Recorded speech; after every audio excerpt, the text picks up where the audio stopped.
মানুহে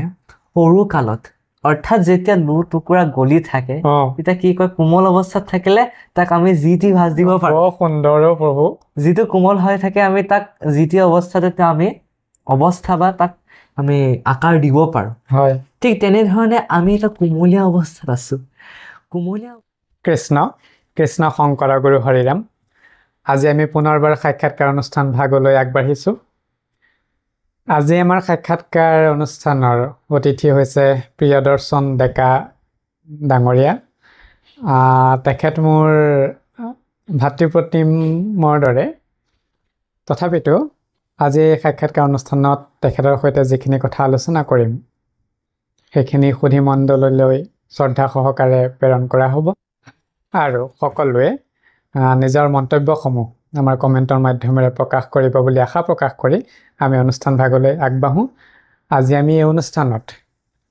তেখেতৰ আধ্যাত্মিকতা জগতলৈ পদাৰ্পণ হোৱাৰ কিছু আঁৰৰ কথা কেনেকৈ অনুপ্ৰাণিত হ'ল আৰু আধ্যাত্মিকতা জগতৰ দ্বাৰা কেনেকৈ বাস্তৱ জীৱনটোক সংশোধন কৰি সংস্কাৰমুখী কৰিব পৰা যায় তাৰ বিষয়েও কিছু কথা আলোচনা কৰিম লগতে তত্ত্বগধুৰ ডাঙৰ ডাঙৰ কথাখিনিৰ পৰা অলপমান আঁতৰি আহি সহজ হিচাপে জীৱনত কেনেকৈ প্ৰয়োগ কৰি সেইখিনি উত্তৰণ ঘটাব পাৰি তাৰ বিষয়ে তেখেতৰ সৈতে কিছু বাৰ্তালাপ কৰিম গতিকে আমি অনুষ্ঠান ভাগলৈ আগবাঢ়িছোঁ কৃষ্ণ জয় গুৰু শংকৰ সৰ্বগুণাকৰ যাই কিৰি নাহিকেও পাম তুহাৰে চৰণকো ৰণসুতপতি বাৰেক কৰোঁ প্ৰণাম বাৰেক কৰোঁ প্ৰণাম প্ৰথমতে মই আপোনাৰ অকণমান পৰিচয় জানিব বিচাৰিম যিহেতুকে সকলোৱে জানেই আৰু সেইটো মানে আকৌ পুনৰাবৃত্তি কৰিব নালাগে তথাপিতো এটা আনুষ্ঠানিকতা ৰক্ষাৰ কাৰণে মই আপোনাৰ পৰা আপোনাৰ বৰ্তমান পৰিচয় ভাগ অকণমান জ্ঞাত কৰকচোন হয় প্ৰথমতে মই আমাৰ প্ৰভুজনাৰ চৰণৰ মই সেৱা ধৰিছোঁ যে আমাক এনেধৰণৰ এটা মহান সুযোগ প্ৰদান কৰাৰ বাবে আৰু এই অনুষ্ঠানটিৰ জৰিয়তে এই মজিয়াৰ পৰাই সকলো অসমবাসী ৰাইজকে প্ৰথমতে মই সকলো ভক্তগণ ৰাইজকে প্ৰথমতে মই সেৱা ধৰিছোঁ এতিয়া মোৰ নাম হৈছে শ্ৰী প্ৰিয়দৰ্শন ডেকা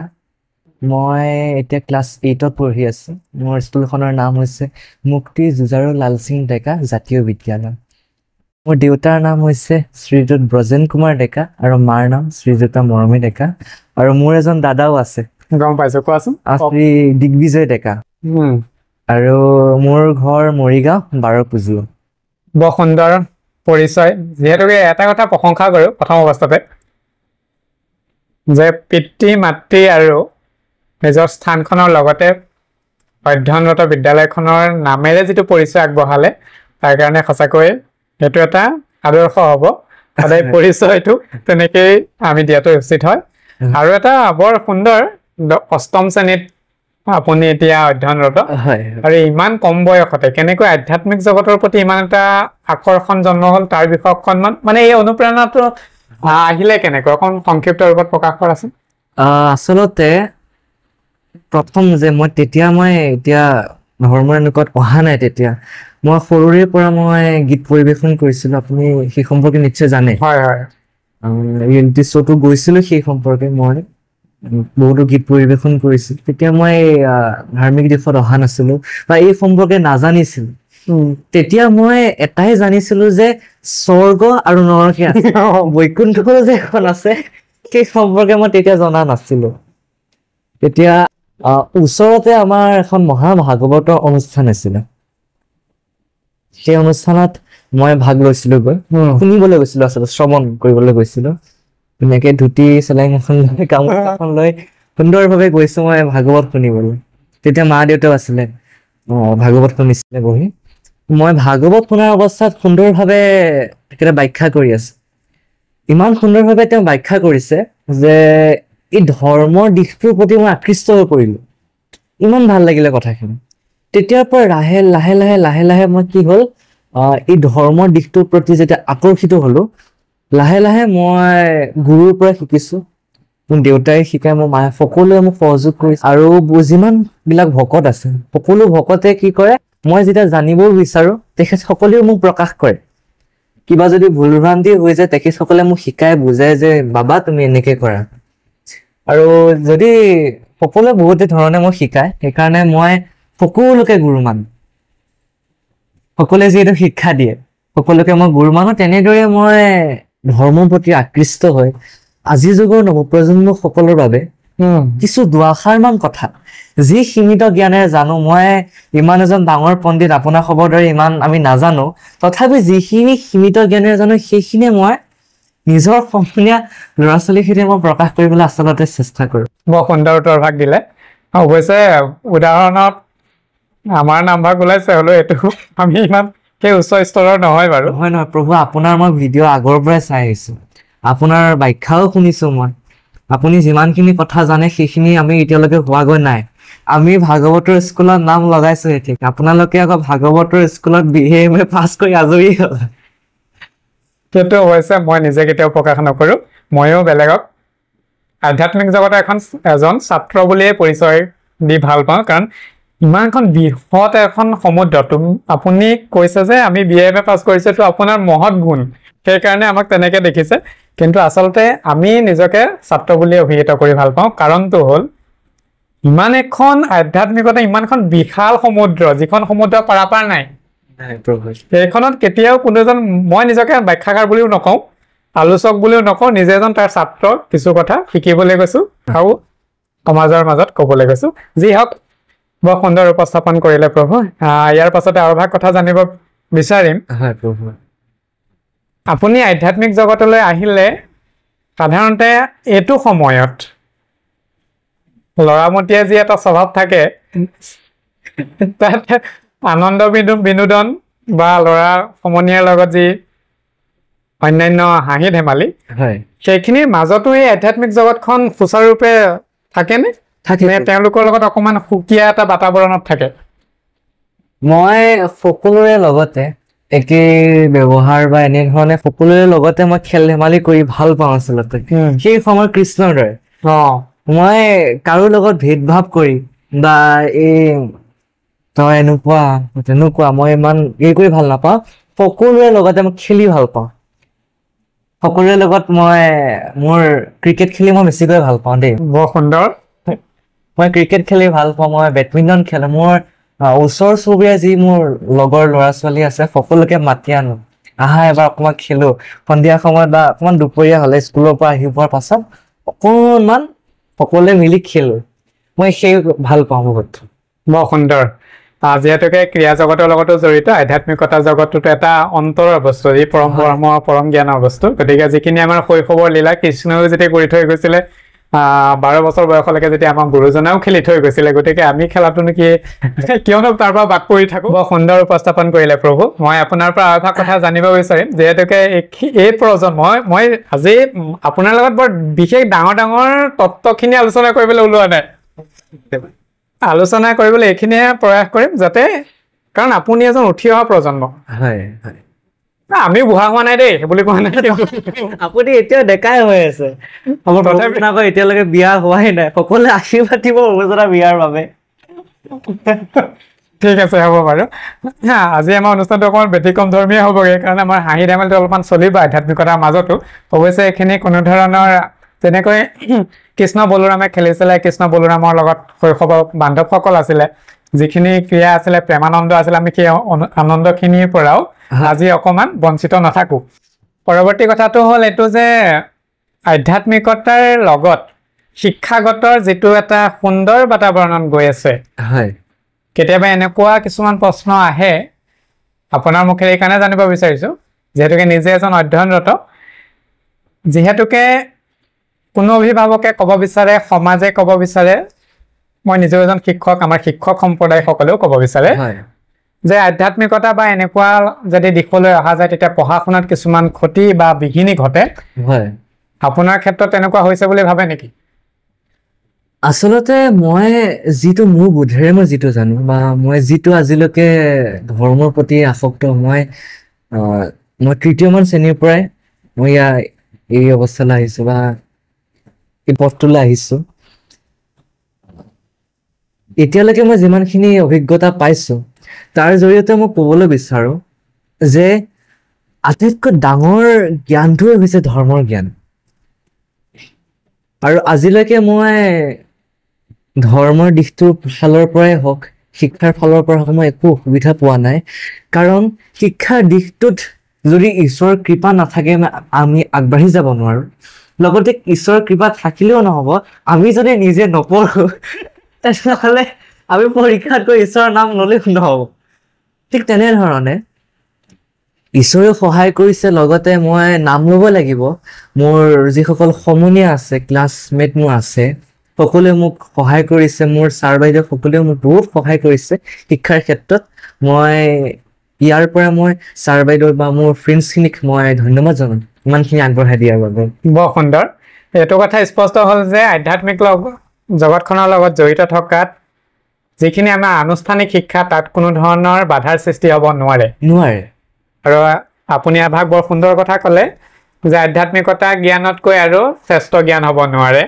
আৰু এইটো কথা সঁচাকৈ মই সহমত প্ৰকাশ কৰোঁ অতীজৰে পৰা বৰ্তমানতো দৃঢ় আৰু যে আধ্যাত্মিকতাত জ্ঞান বিজ্ঞান তদংগ ৰহস্য যেনেকৈ আছে, যিমানখিনি আনুষ্ঠানিক শিক্ষাত আছে, সেই আনুষ্ঠানিক শিক্ষা সমস্তখিনিও সেই আধ্যাত্মিক জ্ঞানৰ লগত কেতিয়াও তুলনা হ'ব নোৱাৰে। গতিকে ই সদায় বেলেগেই। গতিকে বৰ সুন্দৰ উপস্থাপন কৰিলে। আৰু এভাগ কথা জানিব বিচাৰিম, আধ্যাত্মিক জ্ঞানলৈ অহাৰ পাছত ইতিবাচক দিশ দুটামান কওকচোন, বা নেতিবাচকটোতো হ'বই নোৱাৰে, ইতিবাচক দুটামান দিশ কওকচোন যে আপোনাক আধ্যাত্মিক জ্ঞানলৈ অহাৰ ফলত আপোনাৰ কি কি কিছুমান প্ৰভাৱ হ'ল? প্ৰভাৱ মানে কি, মই বিশেষভাৱে ক'বলৈ গ'লে ধৰ্মৰ দিশটো মই যেতিয়াৰ পৰা আহিছোঁ মই সম্পূৰ্ণ নীতি নিয়মত আহি গ'লো। মই মাছ মাংস এনেধৰণৰ একো বস্তুৱে মই গ্ৰহণ নকৰোঁ। তেতিয়াৰ পৰা কি হৈছে, মোৰ মনটো বা মোৰ যিটো একাগ্ৰতা সেইটো মই বঢ়া যেন পাইছোঁ। সঁচাকৈ ক'বলৈ গ'লে মই সেইকাৰণে মোৰ যিসকল সমনীয়া নৱপ্ৰজন্মৰ প্ৰত্যেকটো অনুষ্ঠানত মই তেখেতসকলক জনাওঁ যে আপোনালোকে যেতিয়া পঢ়া শুনা আৰম্ভ কৰিব, তাৰ প্ৰাক মুহূৰ্তত আপুনি গোসাঁই সেৱা কৰি, গুৰু সেৱা কৰি, ধূপডাল জ্বলাই বা বন্তি গছ জ্বলাই যেতিয়া আমি পঢ়িবলৈ আৰম্ভ কৰিম, তেতিয়া আমাৰ যিটো মন সেইটো মানে স্থিৰ হৈ থাকে। সেইটো মই পাইছোঁ সেই কথাটো, মোৰ মনটো স্থিৰ হৈ থাকে। লগতে বহুখিনি কথা আচলতে পাইছোঁ যিখিনি নেকি ক'ব নোৱাৰি মানে কি, এইখিনি ভিতৰৰ ফালৰ বৰ সুন্দৰ। গতিকে বৰ সুন্দৰ এটা উপস্থাপন কৰিলে যে আধ্যাত্মিক জ্ঞানে সদায় উচ্চ স্তৰলৈহে নিয়ে, ই কেতিয়াও ব্যাঘাত জন্মাব নোৱাৰে। আৰু আপুনি ইতিমধ্যে শৰণ বা ভজন দিয়া এইখিনিতো সদাচাৰ মানি চলিছে, আৰু আহাৰৰ ক্ষেত্ৰতো আপোনাৰ আহাৰ বিচাৰ আহিলে। বৰ সুন্দৰ উপস্থাপন আৰু বৰ আদৰ্শমূলক। গতিকে তেখেতৰ দ্বাৰাই যিখিনি প্ৰকাশ হ'ল যে আধ্যাত্মিকতা জ্ঞান, আধ্যাত্মিকতা দিশলৈ অহাত শিক্ষাৰ ক্ষেত্ৰত কোনো বাধা হ'ব নোৱাৰে, বৰঞ্চ সি ঊৰ্ধ্বগামীহে হয়। কাৰণ জীৱৰ আমি ক'ৰ পৰা আহিছোঁ, ক'ত আছোঁ, কিয় আছোঁ, এইটোহে ডাঙৰ বস্তু, কিহৰ কাৰণে আছে। গতিকে এইখিনি যেতিয়া জানিছে তেতিয়াহ'লে বৰ সুন্দৰ হৈছে। লগতে আৰু এটা কথা প্ৰভু জানিব বিচাৰিম আপোনাৰ পৰা,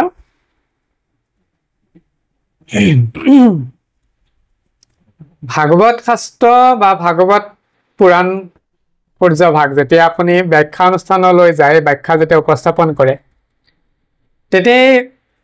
কথাখিনিৰ মাধ্যমেৰে আপুনি নৱপ্ৰজন্ম বা উঠি অহা প্ৰজন্মক যিখিনি অনুপ্ৰেৰণামূলক বচন বাক্য প্ৰকাশ কৰে,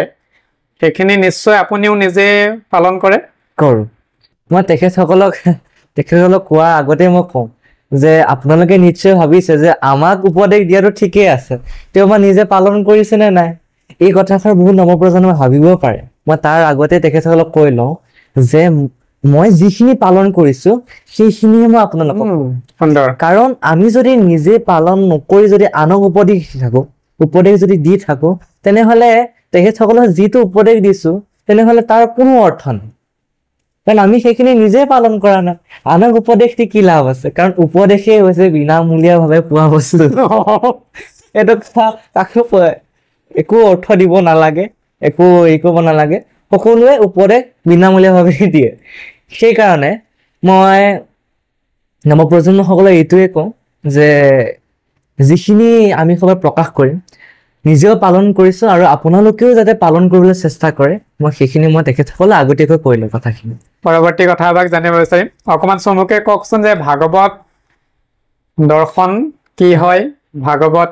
পঢ়িলে আমাৰ কি হয় ভাগৱতৰ জ্ঞান জানিলে আমাৰ কি হয় প্ৰথমতে আপুনি আৰম্ভ অকণ সংক্ষিপ্ত ৰূপত গোটেইখিনি উপস্থাপন কৰিব যে ভাগৱত দৰ্শন মানে কি হয় হয় এতিয়া আপোনাৰ আগতো সেইখিনি কৰা আমাৰ যোগ্যতা নাই তথাপিও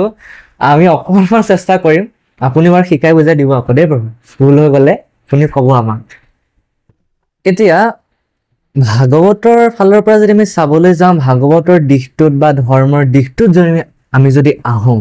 বা ভাগৱতে কোৱা আচৰণবিলাক যদি আমি আচৰণ কৰোঁ আমাৰ লাভ বুলিবলৈ কি হ'ব হয়নে এটা আমি শ্লোকৰ জৰিয়তে সেই কথাটো এবাৰ বুজিব পাৰোঁ শ্লোকফাঁকি এনেধৰণে প্ৰকাশ কৰিছে নষ্ট প্ৰয়াস অৱদৃশ্য নিত্যং ভাগৱত সেৱা ভগৱতী উত্তম শ্লোকে ভক্তি ভৱতি নষ্টি অৰ্থাৎ নষ্ট প্ৰয়াস অৱদৃশ্য মানে হৈছে ভাগৱত যেতিয়া আপুনি সেৱা কৰিব ভাগৱত শ্ৰৱণ কীৰ্তন যেতিয়া আমি কৰিম তেতিয়া আমাৰ শৰীৰত বিদ্যমান হৈ থকা যিটো বেয়া স্বভাৱ যিটো কলিৰ পৰিয়াল যিটো আপুনি আপোনাক সবে জানেই কলিৰ 16জনীয়া পৰিয়াল আছে কাম ক্ৰোধ লোভ মোহ দম্ভ দীৰ্ঘ লেৰিয়া উফৰীয়া অহংকাৰ তিৰস্কাৰ পৰচৰ্চা পৰম নিন্দা কুচুত কপন মলিনী আৰু নলিনী এই 16জনীয়া পৰিয়ালে আমাৰ ওচৰে পাজৰে হওক বা আমাৰ শৰীৰত তেওঁলোকে বিৰাজ কৰি থাকিবলৈ চেষ্টা কৰে এতিয়া এই সকলৰ পৰা যেতিয়া আমি বাচি থাকিবলৈ চেষ্টা কৰিম তেতিয়া কি কৰিব লাগিব আমি ধৰ্মৰ দিশটো আকোৱালি ল'ব লাগিব বা ভাগৱত সদায় সেৱা কৰিব লাগিব এতিয়া ভাগৱত সেৱা বুলি ক'বলৈ গ'লে আমিতো এনেইতো এতিয়া গৈ ডাইৰেক্ট গৈ সেৱা কৰিলে গুচি আহিলেতো নহ'ব দিয়কচোন আমি সুন্দৰভাৱে যাব লাগিব সেইজন ঈশ্বৰক আমি মনতে ধ্যান কৰিব লাগিব কাৰণ গুৰুজনে কৈ থৈ গৈছে ভাই মুখে বোলা ৰাম হৃদয় ধৰা ৰূপ এতেকে মুকুতি পাইবা পহিলো স্বৰূপ সুন্দৰভাৱে গুৰুজনে যিহেতু কৈছে যে তুমি ৰাম নাম লৈছা ভাল কৰিছা ৰাম নাম লোৱাৰ লগতে আমাৰ হৃদয়ত সেইজন ঈশ্বৰক যেতিয়া আমি স্তুতি কৰিম সেইজন ঈশ্বৰৰ মূৰ্তিভাগ যেতিয়া আমি হৃদয়ত স্থাপন কৰি সেইজন ঈশ্বৰৰ নাম ল'ম বা সেইখন ভাগৱত সেৱা কৰিম তেতিয়া সেই ভাগৱতখনৰ প্ৰতি যিটো আমাৰ ভক্তি সেইটো বৃদ্ধি হ'ব আৰু আমাৰ যিবিলাক পাপ আছে সেইবিলাকো নাশ হ'ব বুলি শাস্ত্ৰ প্ৰকাশ কৰিছে বৰ সুন্দৰ আপোনাৰ সুৰ এনেই বৰ সুন্দৰ অৱশ্যে আপুনি যেতিয়া আৰম্ভ কৰিছিলে ভাই মুখে বোলাৰাম অকণমান ভাবিছিলোঁ কিন্তু ভাবিলোঁ যে কুকিল কণ্ঠত ময়ূৰ কণ্ঠই কিয় ব্যাঘাত জন্মাব লাগে মই আৰু এভাগ বস্তু জানিব বিচাৰিম অকণমান চমুকে কওকচোন যে ভাগৱত উৎপত্তিৰ সম্পৰ্কে অকণমান সংক্ষিপ্ত ধাৰণা হয় কৃষ্ণ এতিয়া আপোনাক সবে সেই সম্পৰ্কে জানেই যে ব্ৰহ্মাই দিলা নাৰদক ইটো ফলৰ ৰহস্যক নাৰদে আনি ব্যাসক দিলা নগৰিলে তিলেক ভাগি ইডালে সিডালে লাগি সুখ মুখে ভূমিত পৰিল হয় সুন্দৰভাৱে উত্তৰভাগ ওলাই আছে যে মহাভাগৱতৰ কথা সুন্দৰভাৱে ঈশ্বৰ কৃষ্ণই ব্ৰহ্মাৰ কণ্ঠত স্থাপিত কৰালে সেইখিনি কথাই আকৌ তেওঁৰ নিজৰ পুত্ৰ নাৰদে সেই সম্পৰ্কে ক'লে নাৰদে আহি আকৌ ভগৱন্তৰে এটা ৰূপ ভগৱন্তৰ এক অৱতাৰ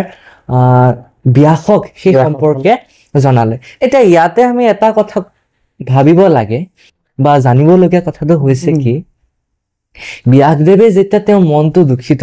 বেয়া লাগিছিল যে এনেকুৱা চঞ্চল হৈছে কিয় মনটো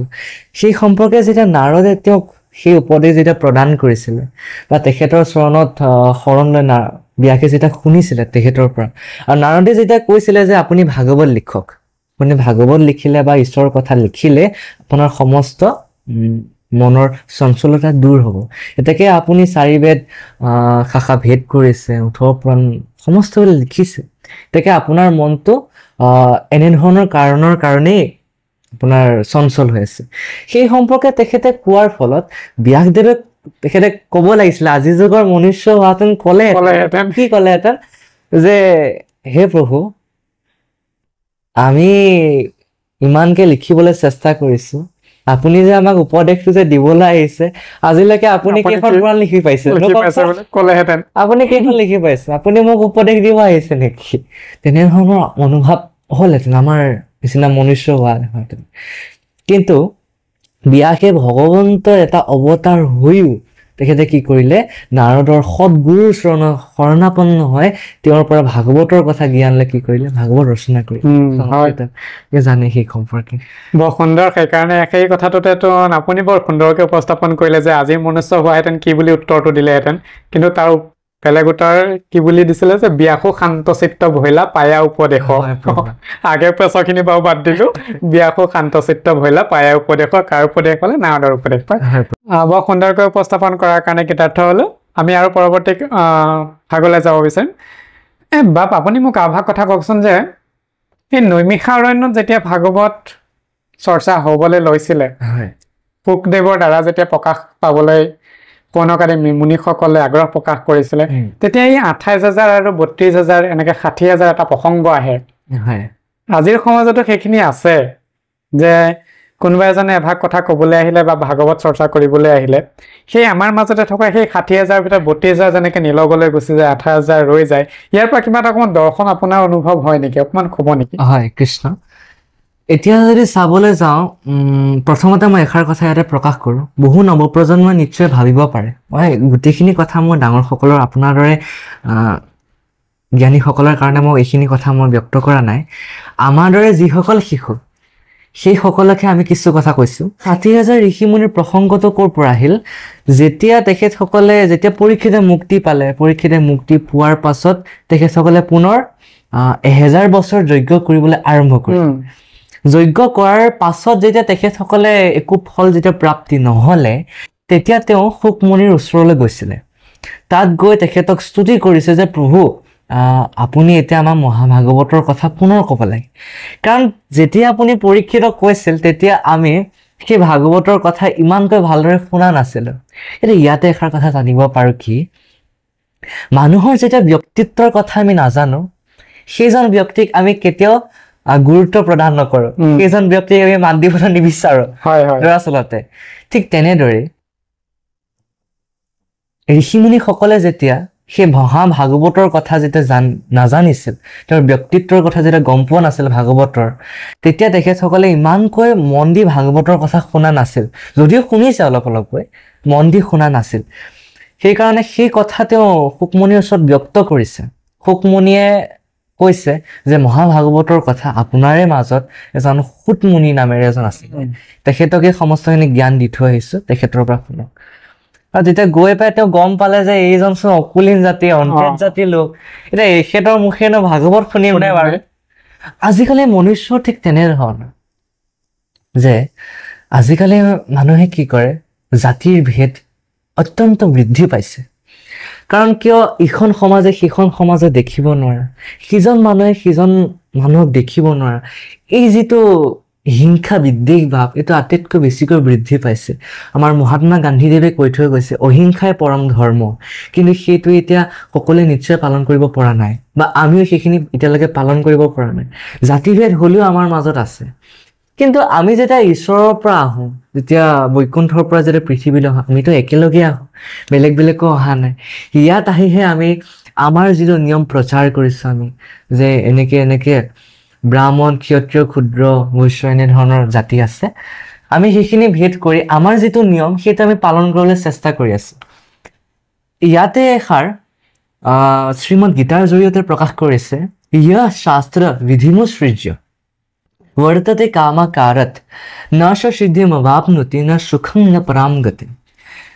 গুৰুজনাই এতিয়া আমাক শিকাই থৈ কি কৈছে যে সকলোৱে একত্ৰিত হৈ থাকক, কাৰণ আমি পঞ্চম শ্ৰেণী কিতাপতে পাইছোঁ একতা মে বল হে।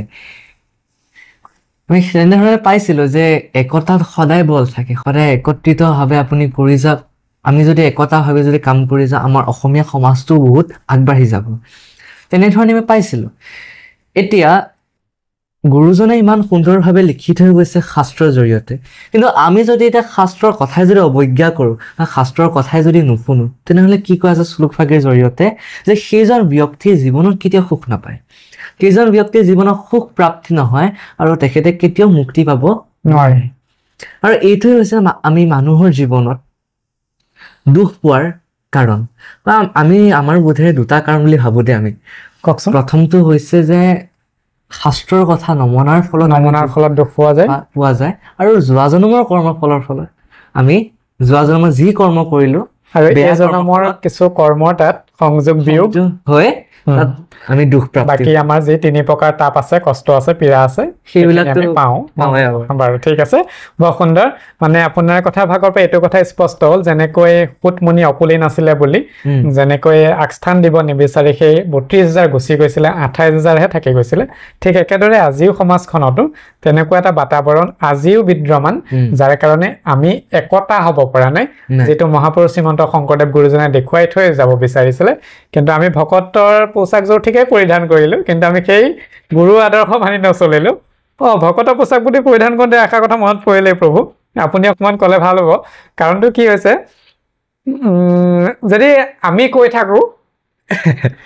বা বয়োজ্যেষ্ঠসকলে কৈ থাকে হে হ'ব বৃদ্ধকাল আহিলে ডেকা হ'ম যেতিয়া ডাঙৰ হ'ম যেতিয়া তেতিয়া এইখিনি মানিম আপুনি ক'লে ভাল হ'ব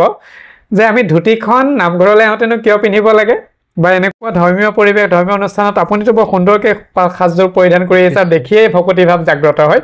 গতিকে তেনেস্থলত এই উঠি অহা প্ৰজন্মই বা সেইখিনি কাম কৰিব পাৰে নে নোৱাৰে বা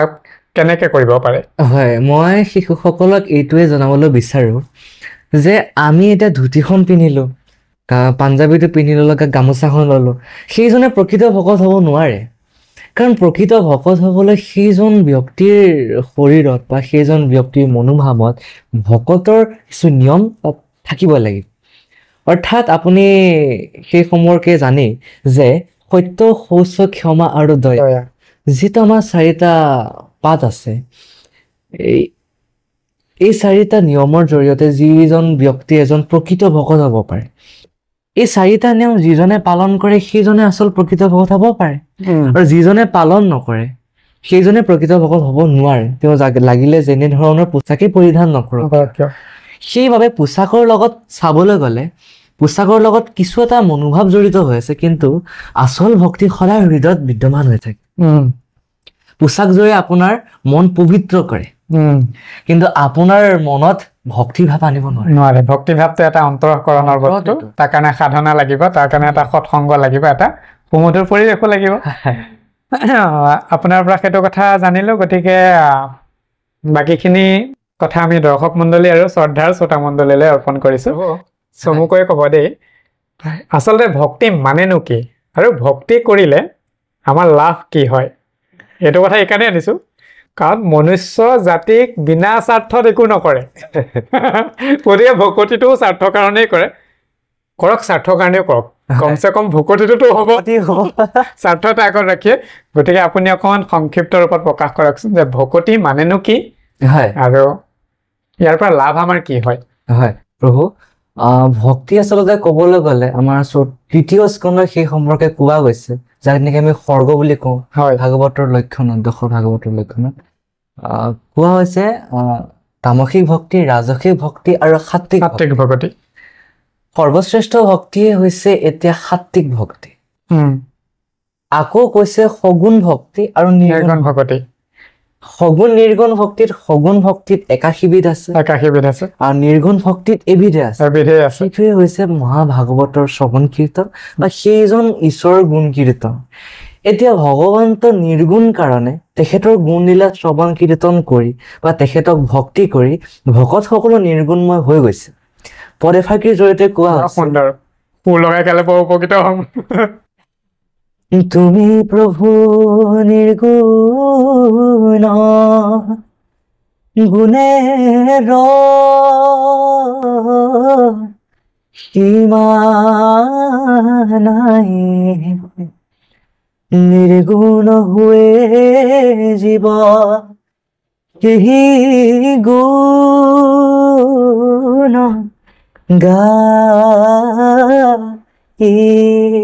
এতিয়া সেই সম্পৰ্কে আমি জানিব পাৰো যে সেইজন ভগৱানৰ নিৰ্গুণময় সেইজনৰ নিৰ্গুণময় জৰিয়তে আমিও নিৰ্গুণ হৈ পৰো সেইদৰে নাৰদীয় সূত্ৰৰ জৰিয়তে আমি এইটো জানিব পাৰো যে ভগৱন্তক একাগ্ৰতাৰে ঈশ্বৰৰ নাম লোৱা সুদৃঢ়ভাৱে প্ৰেম ভক্তি চবত সকলোতকৈ পবিত্ৰ বা সকলোতকৈ সৰ্বশ্ৰেষ্ঠ ভক্তি হৈছে প্ৰেম ভক্তি গতিকে প্ৰেম ভক্তিৰ জৰিয়তে যিজন যিজন ভকতে ঈশ্বৰৰ চৰণত সমৰ্পণ কৰে নিজৰ দেহক বা নিজৰ আত্মাক সেইজন ব্যক্তিকে বোলে ভগৱন্তে বৈকুণ্ঠ ধাম প্ৰদান কৰে কোৱা হৈছে তন্ত কালে তু যেন এব শ্ৰুয়ন্তে শুক শাস্ত্ৰ বাক কৃতা তস্যব বৈকুণ্ঠ গোবিন্দ অপি প্ৰষ্টি তন্তকালে মানে হৈছে একেবাৰে মৃত্যুৰ সময়ত যিজন ব্যক্তিয়ে ভগৱন্ত মৃত্যুৰ সময়লৈকে যিজন ব্যক্তিয়ে ভগৱন্তক সন্তুষ্টি দিব পাৰে সেইজন ব্যক্তিৰ প্ৰতি ভগৱন্তে যদি সন্তুষ্টি হ'ল তেনেহ'লে সেইজন ভকতক ভগৱন্তে সেইখন তেওঁৰ ধামখন বোলে প্ৰদান কৰে নহয়নে প্ৰভু নিশ্চয় হয় আপুনি নামৰ কথা ক'লে মই এভাগ কথা জানিব বিচাৰিম নাম ল'লেই উদ্ধাৰ পাবনে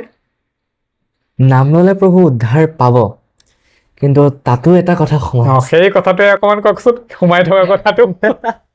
আমি সোমাই থকা কথাটো অকণমান উলিয়াই দিছোঁ কথাষাৰ হ'ল কি আমাৰ ষষ্ঠ স্কন্ধত ভক্তিৰ শ্ৰেষ্ঠতা নামে এটা বৰ সুন্দৰ অধ্যায় আছে তাত সুন্দৰভাৱে ভক্তিৰ শ্ৰেষ্ঠতাৰ সম্পৰ্কে উল্লেখ কৰা হৈছে নাম আমি সকলোৱে জানো নাম ঘোষাটো সেই সম্পৰ্কে গুৰুজনে উল্লেখ কৰি গৈছে ৰাম কৃষ্ণ গোপাল গোবিন্দ যদুমণি ৰাম কৃষ্ণ নাম মহা পাপৰ অগণি ঈশ্বৰৰ নাম ইমানেই প্ৰভাৱ থাকে যে সেই নাম ল'লে সমস্ত পাপ বোলে অগ্নি জ্বলি ছাই হৈ যায় আকৌ মাধৱ পুৰুষে এনেদৰে লিখিছে যে যদ্যপি কলিনায় বিলৰ প্ৰচাৰিত তথাপি অবিলোকিতান বিষ্ণু ভক্তিৰ নাম মহাপ্ৰভাৱ ঈশ্বৰৰ নাম মানে প্ৰভাৱযুক্ত এই প্ৰভাৱযুক্ত নাম কোনোৱে যদি অজানিতেও যদি লয় সেইজন ব্যক্তিও মুক্তি পায় বা সেইজন ব্যক্তিও বহু বিপদৰ পৰা বহু পাপৰ পৰা তেওঁ উদ্ধাৰ লাভ কৰে উদাহৰণ অজামিল বুলি কওঁতে উদাহৰণ দুইজনে একেলগে কৈছে একেজন ব্যক্তিৰ কথা অজামিল বুলি কওঁতে যিহেতুকে নাৰায়ণৰ নাম লৈ অজামিললৈ উদ্ধাৰ পাইছে বুলি এটা কথা স্পষ্ট হৈ আছে হয় আৰু অকণমান তাতে সংযোগ কৰকচোন যে অজামিলে নাৰায়ণ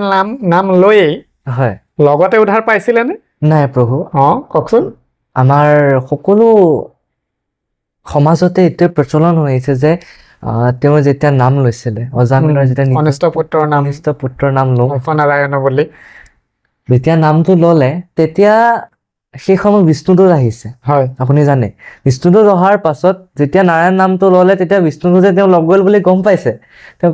সেই সময়তে মুক্তি পাইছে বুলি সকলো সমাজে কয় কিন্তু সঁচাৰ্থ ক'বলৈ গ'লে সেই সময়ত সত্য যুগ আছিলে এতিয়া সত্য যুগত কি আছিলে জানে সত্য যুগে ধ্যান আছিলে এতিয়া ধ্যানে জানো এতিয়া নামে জানো সেই সময়ত গতি দিব পাৰিব এতিয়াতো নোৱাৰে যিটো সময় যিটো চলিছে সত্য যুগে ধ্যান ত্ৰেতা যুগত যজ্ঞ দাপৰে পূজা কলিত হৰিনামৰ বিনে আউৰ নাহিকে দুজা যিদৰে সত্য যুগত নামে গতি দিব নোৱাৰে ঠিক সেইদৰে কলি যুগতো ধ্যানে বা অইন পথে আমাক গতি দিব নোৱাৰে অতি সগুণ ভক্তি আমাক গতি দিব নোৱাৰে তাৰমানে ক'বলৈ গ'লে যে অজামিলে নাৰায়ণ নাম লৈছিলে উদ্ধাৰ মানে নাছিলে তেওঁ পাছতকৈ সেই নাৰায়ণ নামটো জপ কৰি বা ধ্যান কৰি সেই ধ্যানলৈ আনিছে কাৰণ তাৰ পাছতহে পাইছে তাৰ পাছত তেওঁ মুক্তি পালে এতিয়া বা পাৰভাগ কথা কওকচোন নামৰ প্ৰসংগটো আহিছে যে এতিয়া যদি আমি আৰু গৃহবাসে থাকি আমাৰ জীৱিকাৰ ক্ষেত্ৰত কৰ্ম অকৰ্ম বিকৰ্ম ঢেৰ কিছুমান কৰি আছো আৰু ভকতক দেখি হৰি নাম লৈ আছো তেন্তে হ'লে সেইসকলে উদ্ধাৰ পাবনে চাবলৈ গ'লে আমি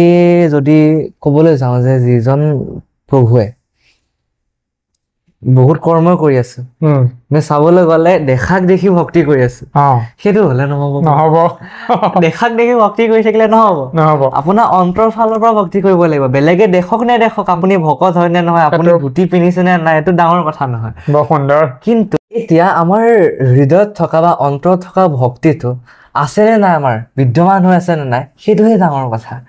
আৰু সেইটো প্ৰত্যেকজন ব্যক্তিহে জানিব কিন্তু বেলেগে সেইজন ব্যক্তি ধৰিব নোৱাৰে সেইজন ভক্তি কৰিছে নে নাই এইটোতে এটা সংযোগ কৰিবলৈহে মন গৈছে যে আমি কেতিয়াবা কৈ থাকোঁ যে মই আমুকক বৰ ধুনীয়াকৈ জানো তেওঁক মই হাড়ে সিমজে চিনি পাওঁ কিন্তু ভকতি এটা তেনেকুৱা বস্তু বেলেগক দেখি কেতিয়াও তেওঁক প্ৰতিষ্ঠা কৰিব নোৱাৰে যে তেওঁ ভকতিৰ মাৰ্গৰ এজন ভকত হয় কাৰণ আমি মোতকৈ বেছি মোৰ বিষয়ে আন কোনেও জানিব নোৱাৰে এই ভৱ সংসাৰত গতিকে আমি সেইটো কোৱাটোৱে ইমান সমীচীন নহয় যে আমি সন্মুখজনক দেখিলো শুনিলো দুআষাৰ কথা পাতিলো যে তেওঁৰ বিষয়ে সন্মুখত সকলোখিনি জানিলো লগতে আমি এভাগ কথা আলোচনা কৰিছিলো নাম ল'লে মুক্তি পায় নে নাপায় অকণমান চমুকে কওক সেইটো কথা থাকি গৈছিলে এতিয়া নাম আমি অজামিলৰ কথাটো আহি গলো আচলতে অজামিলৰ কথাৰ প্ৰসংগত আৰু যা হওক নাম ললে আমি আমাৰ পাপ নাশ হয় বা কলি আমাৰ পৰা আঁতৰি যায় আমাৰ ওচৰে পাজৰে তেওঁ থাকিব নোৱাৰে এতেকে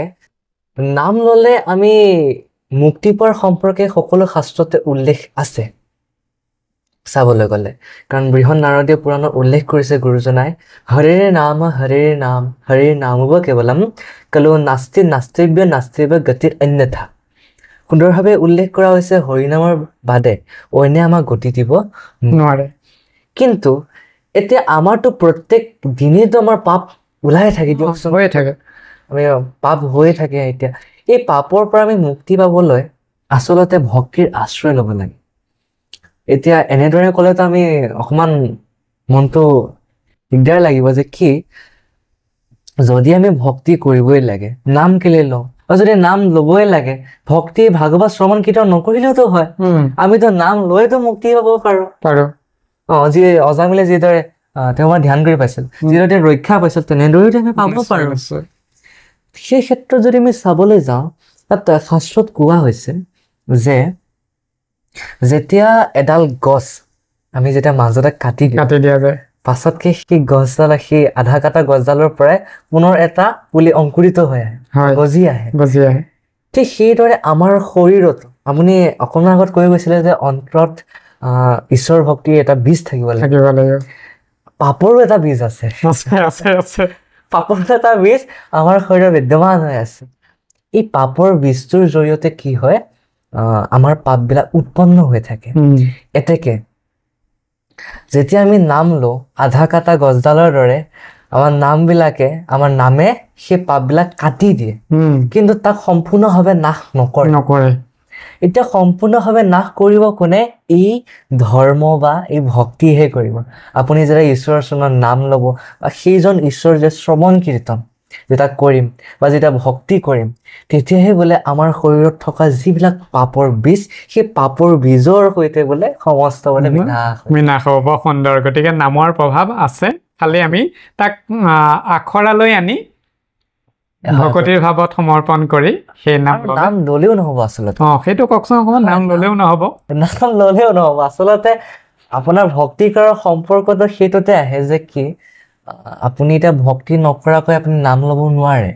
নাম যদি আমি এনেই মুখেৰে যদি লৈ থাকো ঈশ্বৰ যদি কোনোৱে যদি নাই হৃদয়ত যদি কোনোৱে নাই সেইটো নাম কেতিয়াও তেওঁ প্ৰকৃত ৰূপ পাই নুঠে আচলতে প্ৰকৃত ৰূপ পাই উঠিবলৈ নামটোৱে প্ৰভাৱ বিস্তাৰ কৰিবলৈ হ'লে আমি সেইজন ভগৱন্তৰ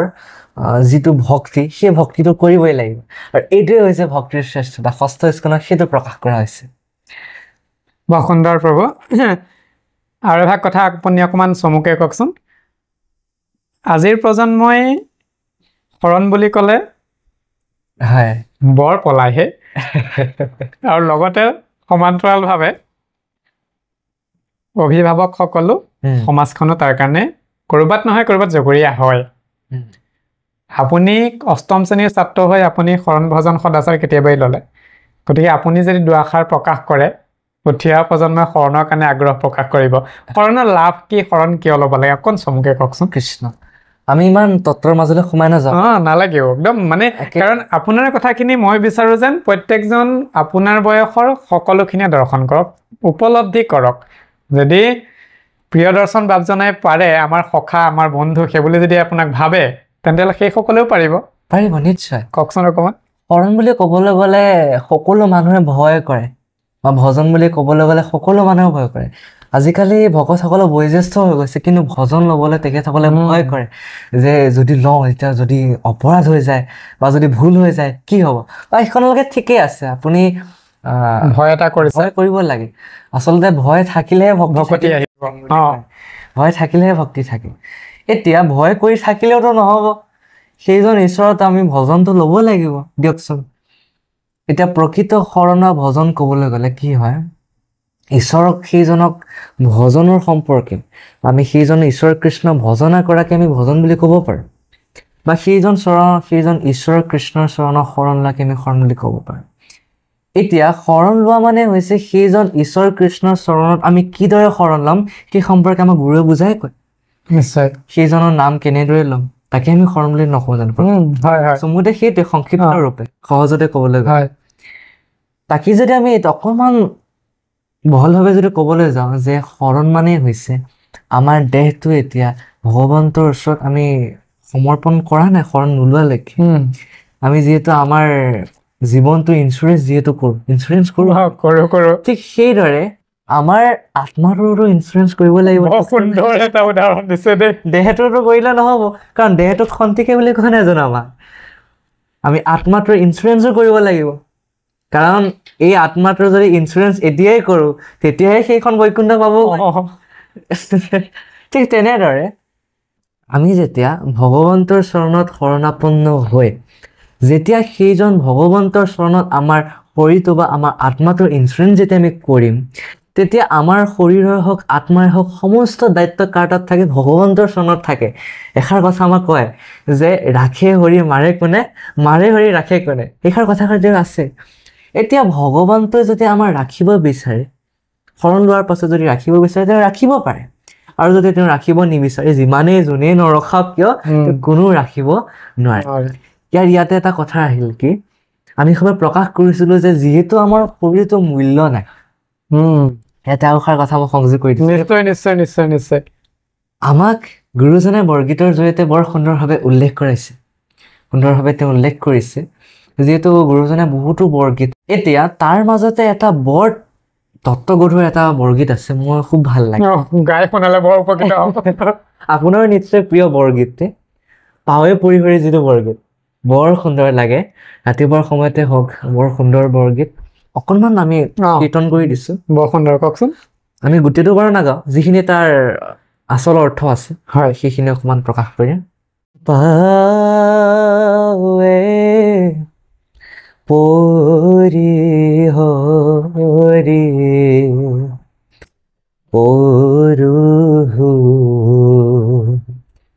গাতৰি প্ৰাণ ৰাখো বিমুৰা বিষয় বিষধৰ বিষে জ্বৰ জ্বৰ জীৱন নাৰহে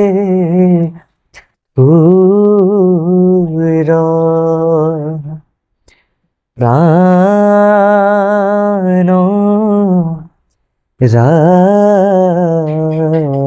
ৰাখো বিমুৰা আচল অৰ্থ আমাৰ পদত প্ৰকাশ কৰিছে এনেদৰে অধীৰ ধন জন জীৱন যৌৱন অথিৰ ভূষংসাৰ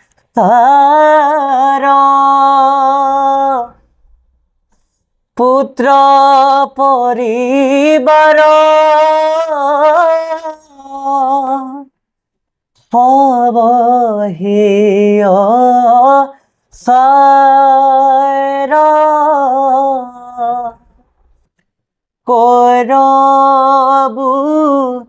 কাহেৰি পাৰ প্ৰাণ ৰাখো বিমুৰা গীতটো দিছোঁ আৰু চাবলৈ গ'লে মই এই বৰগীতটো প্ৰায়বোৰ অনুষ্ঠানতে মই গাওঁ প্ৰায়বোৰ অনুষ্ঠানতে মই কীৰ্তন কৰোঁ কিয় কাৰণ এই বৰগীতটিৰ তত্ত্ব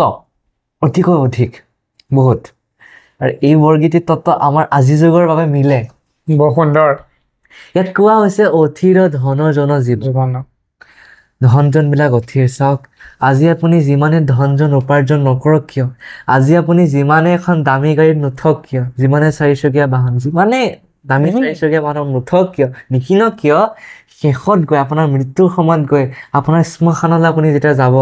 যিমানে দামী গাড়ী নহওক কিয় আপুনি সেইখন কি গাড়ী যাব বাঁহৰ গাড়ীখনতে আপুনি যাব লাগিব হয় হয় হয় যিমানে কমফৰ্টেবল গাড়ী আপুনি নিকিনক কিয়, সেই বাঁহৰ গাড়ীখনতে যাব সেই বৰগীতৰ মাজেৰে প্ৰকাশ প্ৰকাশ কৰিছে পাইছে আৰু এই সম্পৰ্কে যদি চাবলৈ যাওঁ এখন চিনেমাও ওলাইছে এইখন চিনেমাত মই এই পাৱে পুৰি হুৰি বৰগীতটো আৰু পৰভাতে বুলি কয় পৰাগত শ্যাম কানু ধেনুদাই সংগে সেই বৰগীতটো মই কীৰ্তন কৰিছিলোঁ গমন দা লাষ্ট জাৰ্ণি নামৰ এখন চিনেমাত বৰ সুন্দৰ অকণমান চেষ্টা কৰিছোঁ আমাৰ অতিকৈ জনপ্ৰিয় সকলোৱে চিনি পায় তেওঁৰ চলচ্চিত্ৰ জগতৰ এই আমাৰ চন্দ্ৰমোদয় ডাঙৰীয়াতে বৰ সুন্দৰ তেখেতৰ 16 নম্বৰ ছবি এখন আন্তঃৰাষ্ট্ৰীয় তেওঁ সেই পুৰস্কাৰো পাইছে এখন চিনেমাই আৰু সকলোৱে চাব এই বৰগীত দুটা গোৱা মানে সেইখন চিনেমাত এটা কথা ফুটি আহে জীৱন যে তেনে অসাৰ সেই কথাষাৰো তাত বৰ সুন্দৰভাৱে দেখুৱাইছে তেখেতে দেখুৱাবলৈ চেষ্টা কৰিছে আৰু বৰগীতৰ জৰিয়তে এইটোৱে প্ৰকাশ পাইছে আৰু এষাৰ কথা কৈছে যে যিসকলে বিষয়ৰ লগত থাকে সেইসকলে ঈশ্বৰৰ চৰণত তেওঁলোকে স্থান নাপায় মাধৱ পুৰুষে লিখিছে নামঘোষাত বিষয় সম্বন্ধ সুখ সমস্ত জনিতে পায় হৰি সেৱা একো স্থানে নাই হৰিৰ সেৱাৰো যোগ্য কেৱলে মনুষ্য তনু জানি ফুৰা হৰি গুণ গাহে মাধৱ পুৰুষে বৰ সুন্দৰভাৱে লিখিছে তেওঁ কিন্তু যদি আমি চাবলৈ শ্ৰীমদ গীতাৰ ফালে যদি যাওঁ তাত কৃষ্ণই নিজ মুখেৰে অৰ্জুনৰ প্ৰকাশ কৰিছে ৰাগ বিৰাগ বিমুক্তেশ্ব বিষয়ান ইন্দ্ৰিয় চৰণ আত্মবিশ্ববিদেও আত্মা প্ৰচাদম অধিগচ্ছতি মাধৱ পুৰুষে দেখিছে যে যিজনে বিষয়ৰ লগত থাকে সেইজনে ঈশ্বৰৰ চৰণত স্থান নাপায় কিন্তু কৃষ্ণই অৰ্জুনক কৈছে যে যিজনে বিষয়ৰ লগত থাকে সেইজনেও কিন্তু কৃষ্ণৰ চৰণৰ স্থান পায় এটা কথাষাৰ হ'ল কি শ্লোক ফাঁকিৰ প্ৰাৰম্ভণিতে ক'লে ৰাগ বিৰাগ অৰ্থাৎ খং ৰাগ মাধৱ পুৰুষে এইটো মনোভাৱেৰে লিখিলে যে যিজনে তেওঁ অনবৰতে বিষয়ৰ লগতে থাকে তেওঁ বেলেগ চিন্তা নাই আৰু তেওঁ নিজৰ পৰিয়ালৰ লগতে সেইটোৱে কথা পাতি থাকে তেওঁ বেলেগ সপোনতো বোলে সেইটোৱে আহে সেইটো হ'লে কি হ'ব বোলে তেখেতে কেতিয়াও ঈশ্বৰৰ চৰণত স্থান প্ৰাপ্তি নহয় কিন্তু কৃষ্ণই কেনেদৰে প্ৰকাশ কৰিছে অৰ্জুনক যে যিজন ব্যক্তিয়ে তেওঁ যিজন নিজৰ জীৱন নিৰ্বাহৰ বাবে যিজনে বিষয়ৰ লগত থাকে কিন্তু তেখেতৰ নিজৰ উদ্দেশ্য হৈছে ঈশ্বৰ ভক্তি কৰা তেওঁৰ নিজ উদ্দেশ্য হৈছে ঈশ্বৰ ভক্তি কৰা কিন্তু তেওঁ বাধ্যত পৰি বিষয়ৰ লগত থাকিবলগীয়া হৈছে তেনেধৰণৰ কৃষ্ণই কি কৈছে যে সেইজন ব্যক্তিয়ে সেইজন ঈশ্বৰৰ চৰণত তেওঁ স্থান প্ৰাপ্তি হ'ব বোলে কেৱল খং ৰাগ আদি সমস্ত পৰিত্যাগ কৰিব ইয়াতো মানে প্ৰকাশ আছে যে যাৰো আছে পুণ্য অসংখ্যাত শিশি পাতে কাণ কৃষ্ণ কথাটো আনে কৃষ্ণৰ কথাত মন প্ৰাণ দিব নোৱাৰে সেইটো কথা আমিও ব্যাখ্যা অনুষ্ঠানত কৈ থাকো যে পুণ্য থাকিলেহে ঈশ্বৰৰ প্ৰতি সেই অনুৰাগ জন্ম হ'ব ভকতিৰ ভাৱ অংকুৰিত হ'ব অন্যথা নহয় বৰ সুন্দৰ উপস্থাপন আৰু আপোনাৰ বৰগীত ভাগ গাই থাকোঁতে মই এখন ভুৱনত যেন নাছিলোঁ ক'ৰবাত উৰি গৈছিলোঁ অনুভৱ এটা তেনেকুৱা হৈছিলে যি হওক বৰ সুন্দৰ উপস্থাপন কৰিলে প্ৰভু তাৰ কাৰণে কৃতাৰ্থ হ'লোঁ আমি পৰৱৰ্তী কথালৈ অকণ আগবাঢ়োঁ এতিয়া প্ৰভু আৰু এভাগ কথা জানিব বিচাৰোঁ যিহেতুকে পৃথিৱীখন সৃষ্টি হ'লেই অৱশ্যে পৃথিৱীৰ সৃষ্টি বুলি ক'লে অলপমান সংকীৰ্ণ মনোভাৱ এটালৈ আহে গতিকে ব্ৰহ্মাণ্ডৰ সৃষ্টি পৃথিৱীটো এটা ক্ষুদ্ৰ বস্তুহে গতিকে যিখিনি সৃষ্টি চক্ৰৰ পাতনি যিহেতুকে হ'ল গতিকে ইয়াৰ প্ৰলয়ৰ কথা এটাও আহি পৰে গতিকে বহুতৰ মাজত এটা বিভ্ৰান্তিৰ সৃষ্টি হৈ থাকে যে প্ৰলয় কোনোবাইতো ক'ব ওলাইছিল অলপ দিনৰ আগত 2000 চনত প্ৰলয় হ'ব বাৰু আমি সেই সস্তীয়া কথাখিনিৰ পৰা অলপমান আঁতৰলৈ আহিছোঁ মই মূল কথাটোলৈ আহিব বিচাৰিছোঁ যে সৃষ্টি চক্ৰ যিহেতুকে পাতনি মেলিলে তাৰ পৰৱৰ্তী কালত সংহাৰৰ কথা এটা আহি পৰিব প্ৰলয়ৰ কথা আহি পৰিব গতিকে দ্বাদশ স্কন্ধত ইয়াৰ কিছুমান কথা অলপমান আছে তথ্য হিচাপে গতিকে আপুনি অকণমান তাৰ বিষয়ে অলপ প্ৰকাশ কৰকচোন এতিয়া দ্বাদশ স্কন্ধৰ প্ৰলয়ৰ কথন নামে এটা বৰ সুন্দৰ অধ্যায় আছে তাত আমাৰ 4টা প্ৰলয়ৰ সম্পৰ্কে উল্লেখ কৰিছে প্ৰথমটো হৈছে নিত্য প্ৰলয় নৈমিত্তিক প্ৰলয় প্ৰাকৃত প্ৰলয় আৰু আত্যান্তিক লয় আচলতে আমি প্ৰলয় 4 প্ৰকাৰ বুলিয়ে কওঁ কিন্তু শেষৰটো আমি চাবলৈ গ'লে এইটো লয় মানে প্ৰলয়তে পৰে কিন্তু চাবলৈ গ'লে এইটো আমাৰ যিটো আমি মুক্তি বুলি কওঁ মুক্তি প্ৰাপ্ত হয় আত্যান্তিক লয় এতিয়া আত্যান্তিক লয় সম্পৰ্কে ক'ম বাৰু অঁ নিত্য প্ৰলয়টো হ'ল মানে আমাৰ নিতেও যিটো আমাৰ বিনাশ ঘটি থাকে গম নোপোৱাকৈ নহয় নে প্ৰভু আমাৰ এতিয়া দিনবিলাক পাৰ হৈ হৈ গৈ আছে আপোনাৰ হাজাৰটা চুলিৰ ভিতৰত আপোনাৰ প্ৰথম চুলিডাল আপোনাৰ কেতিয়া পকিছে আপুনি ক'ব পাৰিব নোৱাৰে ঠিক তেনেধৰণৰ কথা যে কোন দিনাখন আমাৰ চুলিডাল পকিছে আমাৰ দেহ কেনেদৰে আমাৰ সলনি হৈ হৈ গৈ আছে সূৰ্য এনেদৰে গৈ আছে সূৰ্যৰ গতিৰ লগত মনুষ্য আয়ুস ক্ষয় হৈ আছে গৈ আছে এই নিত্য প্ৰলয় বুলি কোৱা আছে হয় প্ৰলয় মানে হৈছে বিনাশ বা নষ্ট তাৰপাছত নৈমিত্ৰটো অকণমান তাত্ত্বিকতাৰ মাজলৈ আহে কি নৈমিত্তিক মানে হৈছে আপোনাৰ যিটো মহাপ্ৰলয় একেবাৰে মহাপ্ৰলয় যেতিয়া ব্ৰহ্মাৰ 100 বছৰ হৈ যাব বাপা যিহেতুকে ব্ৰহ্মাৰ আয়ুসৰ কথা আহিলে হয়। ভাগৱতত এইখিনি কথা আছে দেই মই আপোনাৰ মুখেৰে শুনিবহে বিচাৰিছো কওকচোন ব্ৰহ্মাৰ যি আমি 100 বছৰ বুলি পাওঁ আমাৰ মনুষ্য হিচাপে কিমান বয়সমান হ'ব আমি চাবলৈ গ'লে প্ৰায় 432 কোটিমান বছৰ প্ৰায় হ'ব হ'ব নিশ্চয় সঠিককে বাৰু আমি উলিয়াব নোৱাৰিলেও এটা অনুমানিক আমি চাব পাৰোঁ অৱশ্যে ভাগৱতৰ তথ্যমতে সেইটোৱে কিন্তু আছে সেইটোৱে আছে তাৰ সামান্য গাপিছা হ'বও পাৰে এইটো তাৰ পাছত এতিয়া নৈমিত্তিক প্ৰলয় যিটো নেকি আমাৰ একেবাৰে বিশ্ব ব্ৰহ্মাণ্ড যিটো প্ৰলয় ঘটি যায় সেইটো হৈছে আমাৰ কি নৈমিত্তিক প্ৰলয় সংক্ষিপ্তভাৱে আকৌ আহে প্ৰাকৃত প্ৰলয় এইটো আকৌ প্ৰাকৃত যিটো মূল প্ৰলয় হয় এতিয়া এই প্ৰলয়ৰ অৱস্থাত মানুহৰ কি হয় সেই সময়ত কি হ'ব যিহেতু আপুনি এজন শিক্ষক আপুনি সেই সম্পৰ্কে জানেই যে সূৰ্য যিহেতু বগা পোহৰত 7টা ৰং থাকে যিটো নেকি আমি চাইন্সত আমাৰ নিউটনে সেইটো প্ৰমাণ কৰিছে এখন কাহিনীৰ জৰিয়তে কাহিনীত 7টা ৰং আঁকি দিছে ঘূৰাই দিওঁতে বগা ৰং ওলাইছে ঠিক তেনেধৰণে আমি যদি চাবলৈ যাওঁ এতিয়া বগা পোহৰত 7টা ৰং বিদ্যমান হৈ আছে কলিযুগৰ শেষৰ সময় যেতিয়া হ'ব বা যেতিয়া মহাপ্ৰলয়ৰ সময় হ'ব তেতিয়া এই সপ্ত ৰশ্মি আহি আমাৰ শৰীৰত পৰিব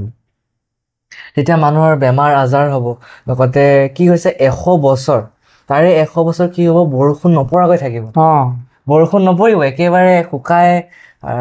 মানুহে কি কৰিব সেই অৱস্থাত শাস্ত্ৰত উল্লেখ কৰা গৈছে সেই সময়ত মানুহে পানী নাপাব খাদ্য বস্তু আপোনাৰ পানী নহ'লে শস্য উৎপাদন নহ'ব তেনেধৰণে মানুহে মানুহক খাবলৈ আৰম্ভ কৰিব যেতিয়া প্ৰলয়ৰ সময় আহিব তাৰ আগমুহূৰ্তত কি হ'ব 100 বছৰ ধৰি পুৰা সূৰ্যৰ সপ্ত ৰশ্মি পৃথিৱীত প্ৰভাৱ পৰিব তাৰ পাছতে পানী শুকাই পানী জলহীন হ'ব তেতিয়া শস্য উৎপাদন নহ'ব এজন মানুহে আনজন মানুহক খাবলৈ আৰম্ভ কৰিব ভোকত তেতিয়া যাওঁতে তেনেধৰণৰ পৰিস্থিতিৰ সন্মুখীন হ'ব 100 বছৰ পাৰ হৈ যাব তেনেধৰণে মানুহ প্ৰায় নাইকিয়াই হ'ব আকৌ পাছৰ 100 বছৰ দবাপিটা বৰষুণ পৰিব বোলে নৰখাকৈ বৰষুণ পৰি থাকিব 100 বছৰ এতিয়া সম্পূৰ্ণ জলযুক্ত হৈ যাব পুৰা পানী হৈ যাব গোটেই পৃথিৱীত তেনেধৰণৰ সম্পৰ্কে প্ৰাকৃত প্ৰলয়ত উল্লেখ কৰিছে এনেধৰণৰ প্ৰলয়ৰ জৰিয়তে আমাৰ পৃথিৱীত বোলে প্ৰলয় আহিব বুলি সেই সম্পৰ্কে উল্লেখ কৰিছে আকৌ যদি আত্যান্তিক লয় সম্পৰ্কে যাওঁ আত্যান্তিক লয় বুলি ক'বলৈ যাওঁতে একাদশ চনৰ নিম্নবৰ্গিত সংবাদৰ আত্যান্তিক সুখৰ সম্পৰ্কে বৰ সুন্দৰ প্ৰকাশ কৰিছে দেই সেইখিনি তাত নিমিয়ে যিটো প্ৰশ্ন কৰিছিলে আত্যান্তিক সুখৰ সম্পৰ্কে তাৰ নৱসিদ্ধসকলৰ ভিতৰত প্ৰিয়ব্ৰতৰ পুত্ৰ নৱসিদ্ধসকলৰ ভিতৰত কবি সিদ্ধই বৰ সুন্দৰ আত্যান্তিক সুখৰ কথা আছে তেওঁ সুন্দৰভাৱে উল্লেখ কৰিছে নিমিয়ে যিটো প্ৰশ্ন উত্থাপন কৰিছিলে কবি সিদ্ধ নৱসিদ্ধ এটা কবি সিদ্ধ তাৰে মাজৰ কবি সিদ্ধই আত্যান্তিক সুখৰ বিষয় সেই সম্পৰ্কে তেওঁ উল্লেখ কৰিছিল আমি বৰ সংক্ষিপ্তভাৱে প্ৰকাশ কৰিম কিন্তু এই আত্যান্তিক সুখটো বহুত বিশাল বস্তু বহুত বিশাল এটা আত্যান্তিক সুখ বুলি ক'বলৈ যাওঁতে বহুখিনি কথা আহি পৰে আপুনি আত্যান্তিক সুখৰ এইটোৰ ওপৰত আপুনি এটা ভিডিঅ' কৰিব দেই প্ৰভু আমাৰো জানিবলৈ খুব ইচ্ছা আছে ধন্যবাদ আমি সংক্ষিপ্ত ৰূপে মায়াময় সংসাৰৰ পৰা যিজন ব্যক্তিয়ে আঁতৰি গৈ ঈশ্বৰ ভক্তি কৰি যিটো সুখ প্ৰাপ্তি হয় তাক কি কৈছে আত্যান্তিক সুখ চমুতে ক'বলৈ গ'লে আকৌ যদি চাবলৈ যাওঁ আত্যান্তিক সুখটো আধ্যাত্মিক সুখৰ লগত মিলে সুখ হৈছে 3 প্ৰকাৰ মূলতভাৱে চাবলৈ গ'লে দৈহিক সুখ মানসিক সুখ আৰু আধ্যাত্মিক সুখ দেহৰ দ্বাৰা পোৱা সুখকে দৈহিক সুখ, মনৰ দ্বাৰা পোৱা সুখ মানসিক সুখ, আৰু আধ্যাত্মিক জগতৰ পৰা পোৱা সুখী হৈছে আধ্যাত্মিক সুখ। হয়। এতিয়া আধ্যাত্মিক সুখ আৰু আত্যন্তিক সুখৰ মাজত বিশেষ একো ভেদাভেদ নাই, একেই। এতিয়া এই আত্যন্তিক সুখ আচলতে আমি আত্যন্তিক লয়ৰ লগত আমি অকণমান মিলে শব্দটোৰ এটা মিল আছে, সুখ আৰু লয়টোহে অলপ সলনি হৈ আছে। সেইদৰে আত্যন্তিক লয়ৰ সম্পৰ্কে যদি আমি ক'বলৈ যাওঁ, মায়াময় সংসাৰৰ পৰা মুক্তি পাই সেইখন বৈকুণ্ঠ, 7 বৈকুণ্ঠত আমি যেতিয়া বিৰাজ কৰি থাকিম তেতিয়া তাত সুখ অনুভৱ কৰিম। আৰু তাকেই কোৱা হৈছে যে যিজন ব্যক্তিয়ে মায়াময় সংসাৰৰ পৰা উদ্ধাৰ পায় সেইখন বৈকুণ্ঠ প্ৰাপ্তি হয়, আত্যন্তিক লয় বুলি আমি ক'ব পাৰোঁ চমুতে। আকৌ যে চাবলৈ গ'লে আমি তত্ত্বগধুৰভাৱে 4 প্ৰকাৰৰ প্ৰলয় চাব পাৰোঁ। সাধাৰণভাৱে যদি একেবাৰে সাধাৰণভাৱে চাবলৈ যাওঁ তেনেহ'লে প্ৰলয় আকৌ 2 প্ৰকাৰভাৱে আমি পাওঁ, দৈহিক প্ৰলয় আৰু বিশ্ব ব্ৰহ্মাণ্ড প্ৰলয়। দেহৰ দৰে যিটো প্ৰলয় ঘটি থাকে, দেহৰ নিত্য যিটো প্ৰলয়, নিত্য প্ৰলয় সম্পৰ্কে কৈ থোৱা গৈছে। যিটো প্ৰলয় কোৱা গৈছে এইটো কি বুলি কোৱা হৈছে? দৈহিক প্ৰলয়। আৰু বিশ্ব ব্ৰহ্মাণ্ড প্ৰলয়, এইটো বিশ্ব ব্ৰহ্মাণ্ড যিটো প্ৰলয়, যিটো যিমান বছৰৰ পাছত, কাৰণ ভাগৱত শাস্ত্ৰত এই সম্পৰ্কে উল্লেখ কৰিছে যে 4000 যুগৰ পাছত ব্ৰহ্মাৰ এদিন হয়। 4000 যুগৰ পাছত যেতিয়া ব্ৰহ্মাৰ এদিন হ'ব, তেতিয়া সেই 4000 যুগৰ পাছত এদিন হোৱাৰ পাছতো সাধাৰণতে মানুহে যেতিয়া কাম কৰে হয়, ৰাতি শোৱাৰ সময়ত আমি কেতিয়াও ঘৰ চৰ তলা নমৰাকৈ নুশুওঁ, নিশ্চয় আমি তলা মাৰোঁ। সেই সম্পৰ্কে যদি আমি চাবলৈ যাওঁ তেনেহ'লে আমি ভগৱন্তই কি কৰে, গোটেই বিশ্ব ব্ৰহ্মাণ্ডত মহাপ্ৰলয় আনে, সকলোবিলাক বস্তু, সকলো সম্পদ বিশ্ব ব্ৰহ্মাণ্ডতে নিজৰ উদৰত আনি লয়। সেইকাৰণে শ্ৰীমদ গীতাত কোৱা হৈছে মত্ত পৰত ৰমণ তত্তৎ কিঞ্চিৎ অস্তি ধনঞ্জয় ময়ি সৰ্বমিদং প্ৰতম সূত্ৰে মণিগণা এৱ। অৰ্থাৎ এডাল সূতাত যিদৰে মণি সংযোগ কৰি এডাল মণিমালাৰ সৃষ্টি হয়, ঠিক সেইদৰে ভগৱন্ত বোলে এডাল সূতাৰ দৰে। একদম বৰ ধুনীয়া তত্ত্বৰ কথা কিন্তু দেই, হাঁহি আমি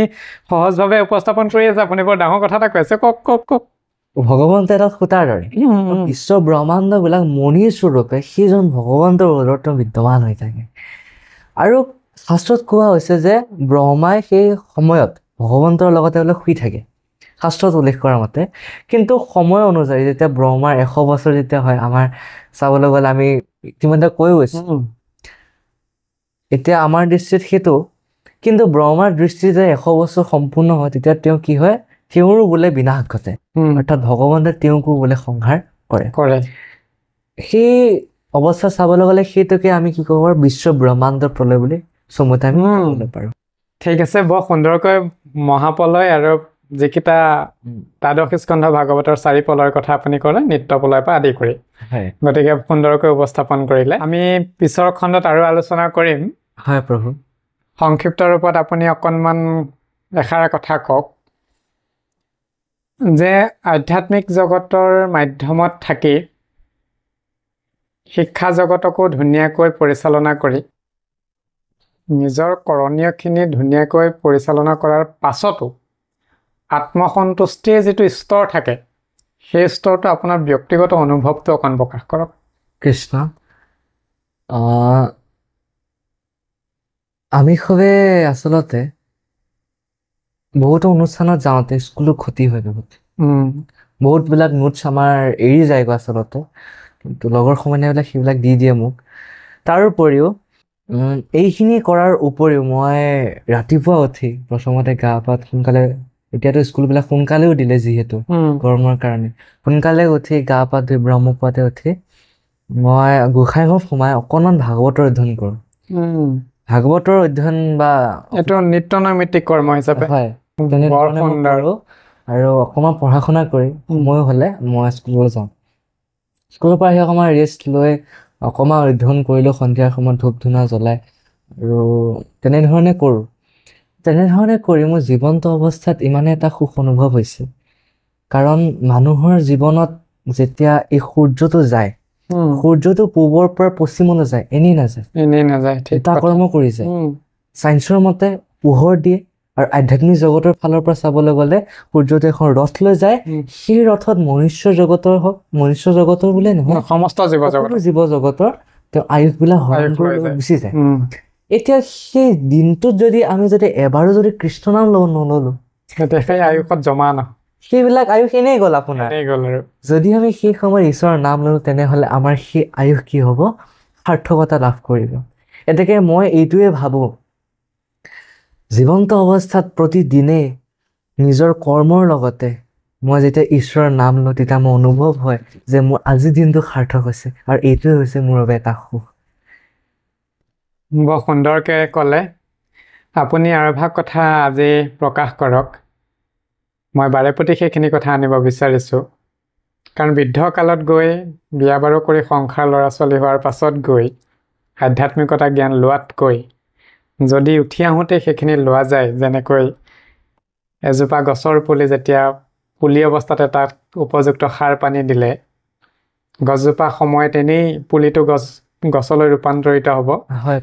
আৰু ফলে ফলে এনেই জাতিষ্কাৰ হ'ব গতিকে সেই পুলি অৱস্থাতে যেতিয়া উপযুক্তখিনি দিয়া যায় আপোনাৰ পিতৃ মাতৃয়ে সেইখিনি দিলে হয় গতিকে আপুনি অকণমান প্ৰকাশ এইটো কৰক যে সেই উঠি অহা প্ৰজন্মক শৰণ দিয়া ঈশ্বৰ ভক্তিৰ প্ৰতি অনা এইখিনিৰ বিষয়ে অকণমান দুআষাৰ প্ৰকাশ কৰকচোন হয় প্ৰভু সৰুৰে পৰা ঈশ্বৰ ভক্তি কৰিব লাগে বুলি সকলোৱে কয় বা সেই সম্পৰ্কে আমাৰ ভাগৱততো দৰ্শন দিছে দেখুৱাইছে যে তাত প্ৰহ্লাদৰ সম্পৰ্কে উল্লেখ কৰা গৈছে ধ্ৰুৱৰ সম্পৰ্কে আমি জানিব পাৰোঁ যে সৰুৰে পৰা ঈশ্বৰ ভক্তি কৰিলে কি লাভ হয় প্ৰহ্লাদেও ঈশ্বৰ ভক্তি কৰি তেওঁ ৰাজ শাসন কৰিছিল সাংসাৰিকো হৈছিল হয় হয় ধ্ৰুৱই তেওঁ নিজৰ দুখখিনি ঈশ্বৰৰ চৰণত অৰ্পণ কৰি গৈ তেওঁ ঈশ্বৰ ভক্তি কৰি তেওঁ যি উদ্দেশ্যৰে গৈছিল সেইখিনি পাহৰি গৈছিল আৰু পাহৰি গৈ কি কৰিছিল তেওঁ ঈশ্বৰ ভক্তি কৰি তেওঁৰ আশীৰ্বাদ লৈ ৰাজ্যত আহি ৩৬,০০০ বছৰ তেওঁ ৰাজ্যৰ ৰাজত্ব কৰিছে কৰি তেওঁ মুক্তি প্ৰাপ্তি হ'ল যিটো মুক্তি প্ৰাপ্তি নেকি আজিলৈকে মনুষ্যৰ প্ৰাপ্তি হ'ব পৰা নাই ভাগৱতত এজন ব্যক্তিৰ কথাই উল্লেখ আছে যিজন ব্যক্তিয়ে নেকি সশৰীৰে সেইখন বৈকুণ্ঠ প্ৰাপ্তি হৈছে আৰু সেইখন বৈকুণ্ঠ তেওঁ প্ৰাপ্তি হোৱা নাই তেওঁ প্ৰাপ্তি হৈছে ধ্ৰুৱলোক এতিয়া বৈকুণ্ঠতকৈ সৰ্বশ্ৰেষ্ঠ হৈছে ধ্ৰুৱলোক ভাগৱত নিজে প্ৰকাশ কৰিছে আমি প্ৰকাশ কৰা কথা নহয় প্ৰভু ভাগৱতত উল্লেখ কৰিছে যে বৈকুণ্ঠতকৈ সৰ্বশ্ৰেষ্ঠ হৈছে ধ্ৰুৱলোক আৰু শাস্ত্ৰত উল্লেখ কৰা মতে ধ্ৰুৱই সশৰীৰে আজিও বোলে সেই ধ্ৰুৱলোকত আজিও ধ্যান কৰি আছে যিটো নেকি ধ্ৰুৱতৰা আজি আমি দেখি আছো এতিয়া সৰুৰে পৰা ঈশ্বৰ ভক্তি কৰাৰ আপুনি যিটো ক'লে যে সৰুৰে পৰা সাৰ দিলেহে সেইটো ডাঙৰ পুলি হ'লে ফল ফুল দিব যদি সৰুৰে পৰা যদি তাক আপুনি আলপৈচান যদি নধৰে সেইটো সৰুতেতো মৰি থাকিব পুলিটো ডাঙৰটোতো নহ'ব ফল ফুল দিয়ে নিদিয়ে তাৰ সঠিকতা নাই আৰু দিলেও যদি উপযুক্ত সাৰ পানী দিয়া নাযায় মানে ভকতিৰ ভাৱ দিয়া নাযায় তেতিয়াহ'লে সংস্কাৰমুখী নহ'ব আধ্যাত্মিকতাৰ পৰা বিমুখ হ'ব যাৰ কাৰণে আজি আমাৰ সমাজখনত এনেকুৱা হৈ আছে যথেষ্টখিনি ঘটি আছে সেইকাৰণে মই সেই ভাগ কথা আনিব বিচাৰিলোঁ বৰ সুন্দৰকৈ উপস্থাপন কৰিলে তাৰ বাবে কৃতাৰ্থ হ'লোঁ গুণানুক কীৰ্তন কৰিবলৈ আমি নৱপ্ৰজন্মসকলক এইটো ক'বলৈ বিচাৰোঁ যে মানুহৰ জীৱন তেনেই খন্তেকীয়া 100 বছৰ ধৰোঁ কিন্তু 100 বছৰ আমাৰ জীৱন নাই কিমান সোনকালে আমাৰ জীৱনটো শেষ হৈ যায় কোনোৱে এইটো নিৰ্ধাৰণ কৰিব নোৱাৰে যিদৰে কেইদিনমানৰ আগত 12 জুন তাৰিখে যিটো আমাৰ বিমান দুৰ্ঘটনা হয় অতি দুখজনক এয়াৰ ইণ্ডিয়াৰ ফালৰ পৰা যিটো হৈ গৈছে তাত প্ৰায় 200-265 মান তেওঁৰ লোক আছিল তাৰ এজনেই বাচিলে বাকীখিনিতো তেওঁৰ মৃত্যু মুখতে পৰিছে তেখেতসকলে কিমান হাঁহি ধেমালিৰে গৈছিলে চাওক লণ্ডনলৈ কিমান হাঁহিৰে গৈ ফূৰ্তিৰে গৈছিল কোনোবাই সেইটো নিজৰ পিতৃ মাতৃক চাবলৈ গৈছিল কোনোবাই সেইটো কোনোৱে ছাৰপ্ৰাইজ দিবলৈ গৈছিল বহুতো উদ্দেশ্যেৰে গমন কৰিছিল কিন্তু কোনোৱে ভবা নাছিল যে কিঞ্চিত সময়ৰ পাছতে মোৰ মৃত্যু হ'ব কেৱল 34 ছেকেণ্ড সময় ওপৰত উৰিলে 650 মিটাৰ উৰিলে আৰু ইতিমধ্যে পৰি গৈছিল এতিয়া কোনোৱেতো ভবা নাছিলে যে অকণমান সময়ৰ পাছতে যে মোৰ মৃত্যু হ'ব বুলি কোনোৱে ভবা নাছিল কিন্তু কি হ'ল সকলোৰে মৃত্যু ঘটিল এতেকে আমাৰ জীৱনবোৰ ঠিক তেনেধৰণৰ কেতিয়া আমাৰ মৃত্যু ঘটে আমি নিজেই নাজানো সেইবাবে কামৰূপী গোৱালপৰীয়া লোকগীতত আমাৰ প্ৰতিমা পাণ্ডে বাইদেউ বৰুৱাদেৱে তেখেতে বাইদেৱে বৰ সুন্দৰভাৱে তেওঁ লিখিছে দিনে দিনে খচিয়া পৰিবে ৰংগিলা দালানে মাটি গুচাইৰি কোন ৰংগে বাল্য না কাল গেল এইটো অকণমান তত্ত্বগত জানিব লাগে কথা কি সুন্দৰকে বাল্য না কাল গেল হাসিতে খেলিতে যৌবন কাল গেল রঙ্গে বৃদ্ধ না কাল গেল ভাবিতে চিন্তিতে বৃদ্ধ না কাল গেল ভাবিতে চিন্তিতে গুরু ভজিব কোন কালে গুসাইৰি কোন ৰংগে সুন্দৰভাৱে বাইদেউ লিখিছে যে দিনে দিনে খচিয়া পৰিবি দিনে দিনে দিনবিলাক গৈ আছে পাৰটো খহি খহি গৈ আছে কেতিয়া পাৰটো খহিয়ে কেতিয়া পাৰটো খহি পানী গুচি যায় কোনোৱে মনিব নোৱাৰিব ধৰিবই নোৱাৰিব আজি নাওখন গৈ আছে গৈ থকাটো গৈ আছে কোন সময়ত সেই পচি ফুটা ওলাই ডুব যায় কোনোৱে ধৰিব নোৱাৰে এতিয়া আমি যদি অন্তৰাফাকি যদি চাবলৈ যাওঁ কি কৈছে বাল্য না কাল গেল হাসিতে খেলিতে বাল্যকালটো আমি হাঁহি ধেমালি কৰোঁতে গুচি যায় যৌৱনৰ কাল গেল ৰংগে সেই ডেকা কালটো কেনেদৰে গুচি যায় আমি ৰং ৰহস্য কৰোঁতে গুচি যায় বৃদ্ধ কালটো কেনেকৈ যায় ভাবিতে চিন্তিতে ভাবি থাকোঁতে গুচি যায় সাংসাৰিক যিহেতু মায়াত পৰিলৈ এতিয়া আপোনাৰ পত্নীয়ে ক'ব ওৰা আলু চব্জি মই বিয়া পতা নাই ৰ'বা। আপোনাৰ নাই এইটো একো কথা নাই পত্নীয়ে ক'ব ঐ একোৱেচোন নাই কিবা এটা ব্যৱস্থা কৰক চিন্তা লাগিলে নহয় আপোনাৰ এতিয়া কি হ'ব এই চিন্তা কৰোঁতে কি হয় আমাৰ দিনবিলাক গুচি যায় আপোনাৰ বাৰু একো নাই আপুনি হৰি গুণানু কীৰ্তন কৰি আছে আপোনাৰ বৃদ্ধকাল হ'লে আপোনাৰ একো টেনশ্যন নাই এতিয়া শাস্ত্ৰত বা কি গীত ফাঁকিত কোৱা হৈছে যে গুৰু ভজিবে কোনকালে বৰ ডাঙৰ কথা এটা ক'লে আপুনি যদি এই তিনিটা কাল যদি এইখিনি কামতে যদি লাগি থাকে তেনেহ'লে গুৰুক ভজিব কেতিয়া আপুনি ঈশ্বৰ ভক্তি কৰিব কেতিয়া আপোনাৰ সময় নাই আকৌ সেই সম্পৰ্কে আমাৰ সপ্তম স্কন্ধ প্ৰহ্লাদে কৈছে এইটো আমি কোনো ভাবিবলগীয়া কথা নহয় 100 বছৰৰ ভিতৰত আমাৰ 50 বছৰ যিটো শুই থাকোঁতেই যায় আধা বয়স আমাৰ নিদ্ৰাতে গুচি যায় অইন আমাৰ পঢ়া শুনা কৰোঁতে 20 বছৰ যাব সাংসাৰিক মায়াতে 20 বছৰ বা বৃদ্ধ কালত বেমাৰ আজাৰতে 10 বছৰ আমি গুচি যায় এতেকে 100 বছৰ আমাৰ শেষ এতিয়া সেইফালৰ পৰা চাবলৈ গ'লে প্ৰহ্লাদে নিজৰ দৈত্য শিশুসকলক উপদেশ প্ৰদান কৰিছে যে এনেদৰে যদি গৈ থাকে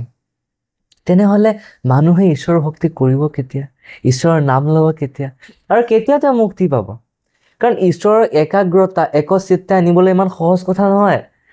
আপুনি মৃত্যুৰ সময়ত ঈশ্বৰক তেওঁ আৰাধনা কৰিলে তেওঁ মুক্তি পাব নোৱাৰে কাৰণ ঈশ্বৰক আৰাধনা কৰিবলৈ হ'লে আপোনাৰ সৰুৰে পৰা এটা দিশ লাগিব দিয়কচোন এটা গৈ থাকিব লাগিব তেতিয়াহে আপোনাৰ শেষত গৈ সেইজন ঈশ্বৰ কৃষ্ণ আপুনি শৰণ লৈ মুক্তি পাব পাৰিব কাৰণ আপুনি এটা পথত যোৱাৰ লগে লগে ঘপককৈ আপুনি সেই পথটোত আপুনি একাগ্ৰতাভাৱে আপুনি শুনিব বা সেই যাব নোৱাৰে এতিয়া তিনিটা কালটো আমাৰ গুচিয়ে গ'ল গুৰুক ভজিম কেতিয়া প্ৰহ্লাদে সেইকাৰণে সুন্দৰভাৱে কৈছে এতিয়া মই আজি এই মজিয়াৰ পৰাই যিসকল শিশুৱে আজি এই ভিডিঅ'টো চাই আছে সেইসকলক মই এইটোৱে জনাবলৈ বিচাৰোঁ যে মানুহে সৰুৰে পৰা ঈশ্বৰৰ ভক্তি কৰি থাকক কোন সময়ত আমি প্ৰাণ ত্যাগ কৰিবলগীয়া হয় আমি নাজানো কাৰণ সৰুৰে পৰা যিটো আমি কাম কৰি যাওঁ কামটো যিটো আমি চৰ্চা কৰি থাকোঁ ডাঙৰ হ'লে সেইটো আমাৰ একো অসুবিধাৰ সন্মুখীন নহয় কাৰণ সহজে হয় আমাৰ অষ্টম শ্ৰেণীৰ কিতাপ এখনে আছে দেই প্ৰভু হিন্দী কিতাপ এখনতো কৈছে চৰিত্ৰ সংগঠন বুলি কয় আৰু এটা অসমীয়া কিতাপখনৰ চৰিত্ৰ নামেৰে আছে সুন্দৰ প্ৰশ্ন এটা আছে যে মানুহে সৰু কালত অৰ্থাৎ যেতিয়া লো টুকুৰা গলি থাকে তেতিয়া কি কয় কোমল অৱস্থাত থাকিলে তাক আমি যি টি ভাজ দিব পাৰোঁ। বৰ সুন্দৰ প্ৰভু। যিটো কোমল হৈ থাকে আমি তাক যি টি অৱস্থাতে আমি অৱস্থা বা তাক আমি আকাৰ দিব পাৰোঁ। হয়, ঠিক তেনেধৰণে আমি এটা কোমলীয়া অৱস্থাত আছোঁ। কোমলীয়া অৱস্থাত থকাৰ লগে লগে এই কোমলীয়া অৱস্থাতে যদি আমাৰ সৎ পথ যদি আমি ল'ব পাৰোঁ বা আমাৰ ভাঁজটো আকাৰটো যদি ঠিকেই ল'ব পাৰোঁ, আমি দিশটো যদি ঠিক ল'ব পাৰোঁ, স্বভাৱ চৰিত্ৰ আমি আচাৰ ব্যৱহাৰ সকলো যদি আচল যদি আমি সংগঠন কৰিব পাৰোঁ, তেনেহ'লে কি কোৱা হৈছে যে আমাৰ ডাঙৰ হ'লে এই আচাৰ ব্যৱহাৰত কোনো প্ৰভাৱ নপৰে বা আমি এইবিলাক কি কয় আকৌ সংশোধন কৰাৰ কোনো প্ৰয়োজন নাথাকে আৰু এইবিলাক অসুবিধা সংস্কাৰৰ পৰা নিলগত থাকিম, সৎসংগৰ প্ৰাধান্যতা অনুভৱ কৰিম হয় আৰু আমাৰ মাৰ্গবোৰ সুগম সৰণীয় হ'ব। হয় আৰু তেনেধৰণৰ নোহোৱাৰ কাৰণে আজিকালি কি হৈছে বহুতো বৃদ্ধাশ্ৰম দেখিবলৈ পাইছোঁ। মইতো এইখিনি কথা ব্যাখ্যাত প্ৰকাশেই কৰি থাকোঁ। হয়, এইটো প্ৰত্যেকজন ব্যাখ্যাকাৰে এইষাৰ কথা ক'ব লাগে, নহয়নে প্ৰভু? অতি আৱশ্যকীয়, কাৰণ এজন মাক দেউতাকে কিমান কষ্ট কৰি নিজৰ পুত্ৰ সন্তান বা নিজৰ সন্তানক জন্ম দিয়ে। জন্ম দিয়াৰ উপৰিও, জন্ম দিয়াটোৱে ডাঙৰ কথা আমাৰ বাবে, জন্ম দিয়াৰ উপৰিও শিক্ষা দিয়ে, কাৰণ আমাৰ আদ্য গুৰুৱে হৈছে পিতৃ মাক। 4 প্ৰকাৰৰ শিক্ষাগুৰুৱে আমাক শিক্ষা দিয়ে বা পাছৰ কথা। এই যিখিনি শিক্ষা আমাৰ মা দেউতাই প্ৰদান কৰে, এইখিনি শিক্ষা আমাক এজন শিক্ষাগুৰু নিদিয়ে কিন্তু। কাৰণ এজন শিক্ষাগুৰুৱে আমাক যিটো টপিকৰ ওপৰত কয়, এগৰাকী পিতৃয়ে সমস্ত টপিকৰ ওপৰত কয়। এজন শিক্ষাগুৰুৱে যিমান কয়, পিতৃয়ে তেনে 100জন গুৰুতকৈ অধিক কয় আৰু মাতৃয়ে তেনে 1000 গুৰুতকৈ অধিক শিক্ষা দিয়ে নিজৰ স্নেহেৰে, নহয়নে প্ৰভু? তেনে এটা অৱস্থা সেই পিতৃ মাতৃক আমি বাৰু বৃদ্ধাশ্ৰমত থৈ অহাটো কোনো ব্যক্তিৰ দৃষ্টিত বাৰু উচিত নে বাৰু? একেবাৰে নহয়। সেইবাবে নৱপ্ৰজন্মসকলক এইটোৱে অনুৰোধ জনাওঁ যে আপোনালোকে পঢ়া শুনাৰ লগতে এই ধৰ্মৰ দিশটো যাতে সমান্তৰালভাৱে যাতে লৈ যাবলৈ চেষ্টা কৰে, সেইটোৱে মই শেষত সকলোকে অনুৰোধ জনাওঁ দেই প্ৰভু। আৰু সেইটোৱে হৈছে আচল উদ্দেশ্য আমাৰ। যিমানত আমি ভাগৱত কৰিছোঁ সেইটোৱে আমাৰ আচল উদ্দেশ্য, যে সকলো নৱপ্ৰজন্ম ধৰ্মৰ প্ৰতি আকৃষ্ট হওক বা ধৰ্মৰ তেওঁলোক মুখীয়া হওক, সেইটোৱে আমাৰ এটা উদ্দেশ্য। বৰ সুন্দৰ। ইয়াৰ পৰা বাপজনাৰ কিছু কথা স্পষ্ট হৈছে। আধ্যাত্মিকতাৰ কাৰণে গৈ ব্যাখ্যাকাৰ হ'বগৈ নালাগে, সদায় ধুতি পিন্ধি নামঘৰলৈ যাব নালাগে, শিক্ষাক বাদ দি বা বৰ্তমান চলি থকা জীৱন প্ৰণালীৰ পৰা নিলগত গৈ একচিতীয়া পথ ল'বগৈ নালাগে আধ্যাত্মিকতাৰ কাৰণে। কিন্তু সেই আধ্যাত্মিকতাৰ ভাৱ হৃদয়ত ৰাখি আখৰাত পৰিণত কৰি যদি যাব পৰা যায়, তেতিয়াহ'লে সংস্কাৰমুখী হ'ব। ইয়াত কোনো ধৰণৰ শিক্ষাত দৈনন্দিন জীৱন প্ৰণালীত কোনো ধৰণৰ ব্যাঘাত নজন্মে। বৰ সুন্দৰকৈ উপস্থাপন কৰিলে। আপোনাৰ কথাখিনি মই চমুকৈ প্ৰকাশ কৰিলোঁ। এতিয়া আপুনি আৰম্ভণিতে গুৰু বন্দনা ভাগ পৰিৱেশন কৰিছিলে, বৰ সুন্দৰ। যিহেতুকে আমি অসম ভূমিৰ প্ৰাণী, গতিকে আমি সেইজন গুৰুৰ আদৰ্শৰে অনুপ্ৰাণিত। মই আপোনাক যিহেতুকে নৱপ্ৰজন্ম, মই বাৰে প্ৰতি সেই কথাটো স্পষ্ট কৰি আছোঁ। আজি আমাৰ পৃথিৱীত কিন্তু শংকৰদেৱ গুৰুজনাৰ যিমান এটা প্ৰচাৰ হ'ব লাগিছিলে, মই এইটো কোৱা নাই যে প্ৰচাৰ হোৱা নাই, হৈছে, কিন্তু সিমান হোৱা নাই যিমানখিনি গুৰুজনাই যেনেকৈ কৰিছিল। মই আগৰ সাক্ষাৎকাৰ অনুষ্ঠানতো এইটো কথা আনিছোঁ, বিভিন্ন ব্যাখ্যা অনুষ্ঠানতো কওঁ মই, যে শ্বেক্সপিয়েৰক সকলোৱে চিনি পায়, পৃথিৱীৰ সকলোখিনি। শ্বেক্সপিয়েৰৰ জন্মৰ আগতেই শংকৰদেৱে নাটক লিখি থৈ গ'ল, কিন্তু সেইজন শংকৰদেৱক আজি বিশ্বৰ দৰবাৰত সিমান এটা প্ৰতিষ্ঠা হোৱা নাই যিমান হ'ব লাগিছিলে। পৃথিৱীত এজন এনেকুৱা গুৰু নাই যিজন গুৰুৱে অকল ধৰ্ম প্ৰচাৰেই নহয়, সমাজ সংস্কাৰক, সাহিত্য ৰচনা, অনুবাদকে আদি কৰি একতাৰ দোলেৰে বান্ধি তীৰ্থভ্ৰমণেই হওক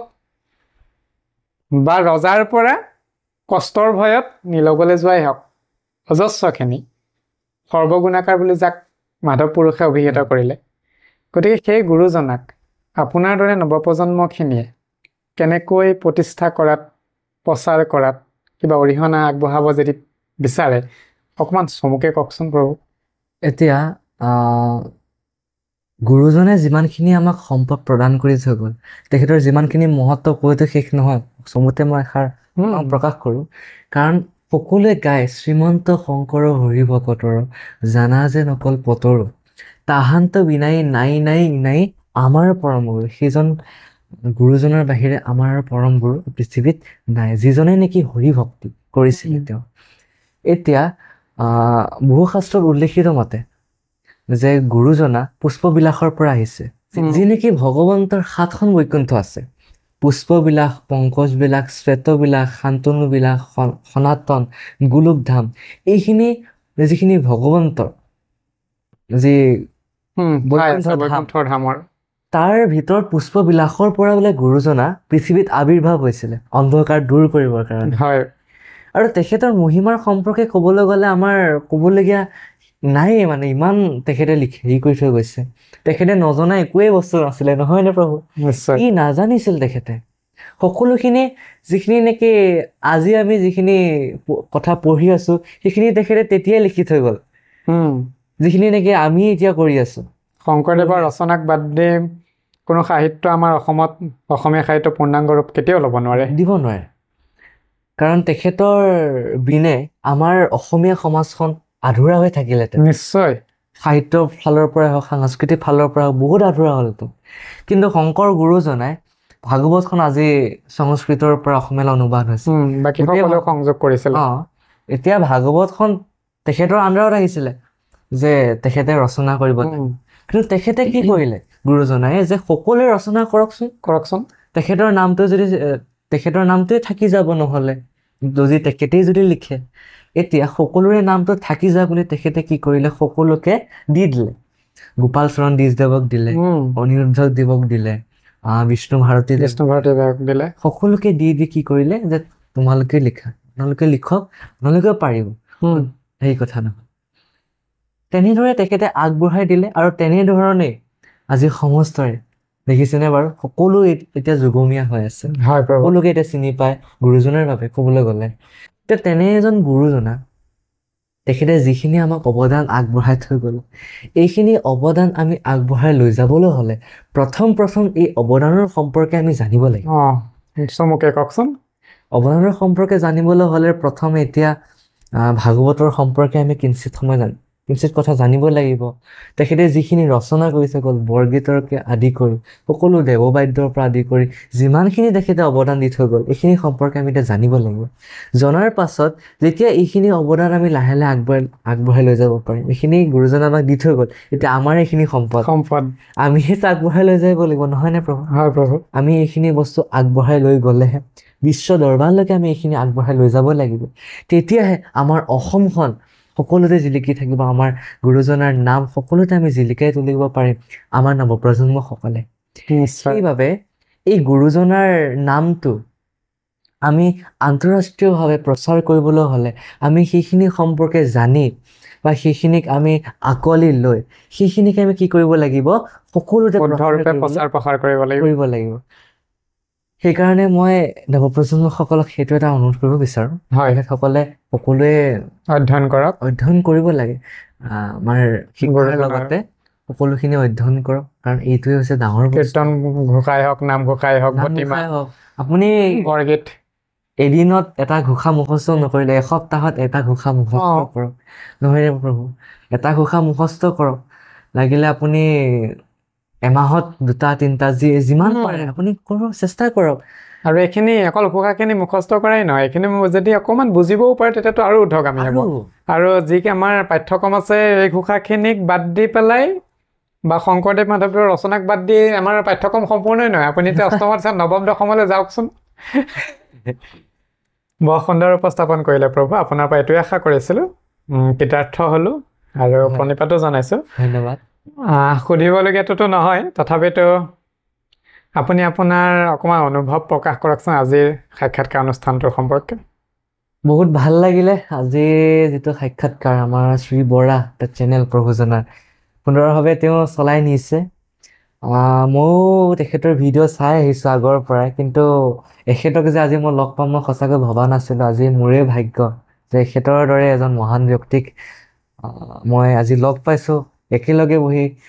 তেখেতে যে মোক কিবা এষাৰ সুধিছে মোৰ বাবে এটা ডাঙৰ কথা। আৰু তেখেতৰ চেনেলটো আৰু ডাঙৰ হৈ উঠক আৰু সকলো অসমবাসী ৰাইজে পাওক, মই ভগৱন্তৰ ওচৰত এইটোৱে প্ৰাৰ্থনা জনাওঁ। লগতে প্ৰভু আপোনাৰ চৰণত সেৱা ধৰিলোঁ। লগতে আপোনাৰ লগতে সকলো অসমবাসী ৰাইজে যাতে সুখী হওক, শান্তি হওক, সকলোৱে যি কৰ্ম কৰিম বুলি ভাবে সকলোতে যাতে সফলতাৰ প্ৰাপ্তি হওক, তাৰে মই এটা শ্লোকেৰে আজি মোৰ অনুষ্ঠান ভাগ মই সামৰণি মাৰিম। सर्वे भवन्तु सुखिनः, सर्वे सन्तु निरामया, सर्वे भद्राणि पश्यन्तु मा कश्चित् दुःखभाग् भवेत्। ओम শান্তি শান্তি শান্তি। কৃষ্ণ। আপোনাকো আজি অনুষ্ঠান ভাগত যিখিনি সময় দিলে তাৰ কাৰণে কৃতাৰ্থ হ'লোঁ, আৰু আপোনাৰ মহৎ গুণৰ কাৰণেহে আজি আমাক সেইখিনি মহৎ দৃষ্টিৰে দেখিছে বা প্ৰকাশ কৰিছে। বাকীখিনি সুধি সমাজ মহন্ত সমাজলৈ এৰিছোঁ। হয়, গতিকে আপোনাৰো দীৰ্ঘায়ু আৰু এটা সুন্দৰ জীৱন হওক, তাৰেই ভগৱানৰ ওচৰত প্ৰাৰ্থনা কৰিম। আৰু অদূৰ ভৱিষ্যতলৈও এনেকুৱা অনুষ্ঠান তেখেতৰ লগত কৰিম বুলি আশা প্ৰকাশ কৰি সাক্ষাৎকাৰী অনুষ্ঠান ভাগৰ পৰা আমি ইতি পেলাইছোঁ। আৰু আজিৰ যিখিনি অনুষ্ঠানত যিখিনি কথা আমি আলোচনা কৰিলোঁ, এই সমস্তখিনি মহন্ত সমাজ, আমাৰ দৰ্শক মণ্ডলীক শ্ৰদ্ধাৰে প্ৰণিপাত সহৰে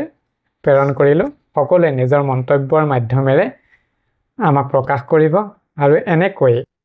আপোনালোকৰ সহায় সহযোগিতা লাভ কৰি আগুৱাই যাবলৈ কাৰণে যিটো প্ৰয়াস কৰিবলৈ এটা মনস্থ কৰিছোঁ, তাৰ কাৰণেও সঁহাৰি জনাব বুলি আজি অনুষ্ঠানৰ পৰা বিদায় মাগিছোঁ। কৃষ্ণ কৃষ্ণ শংকৰ গুৰু হৰি ৰাম।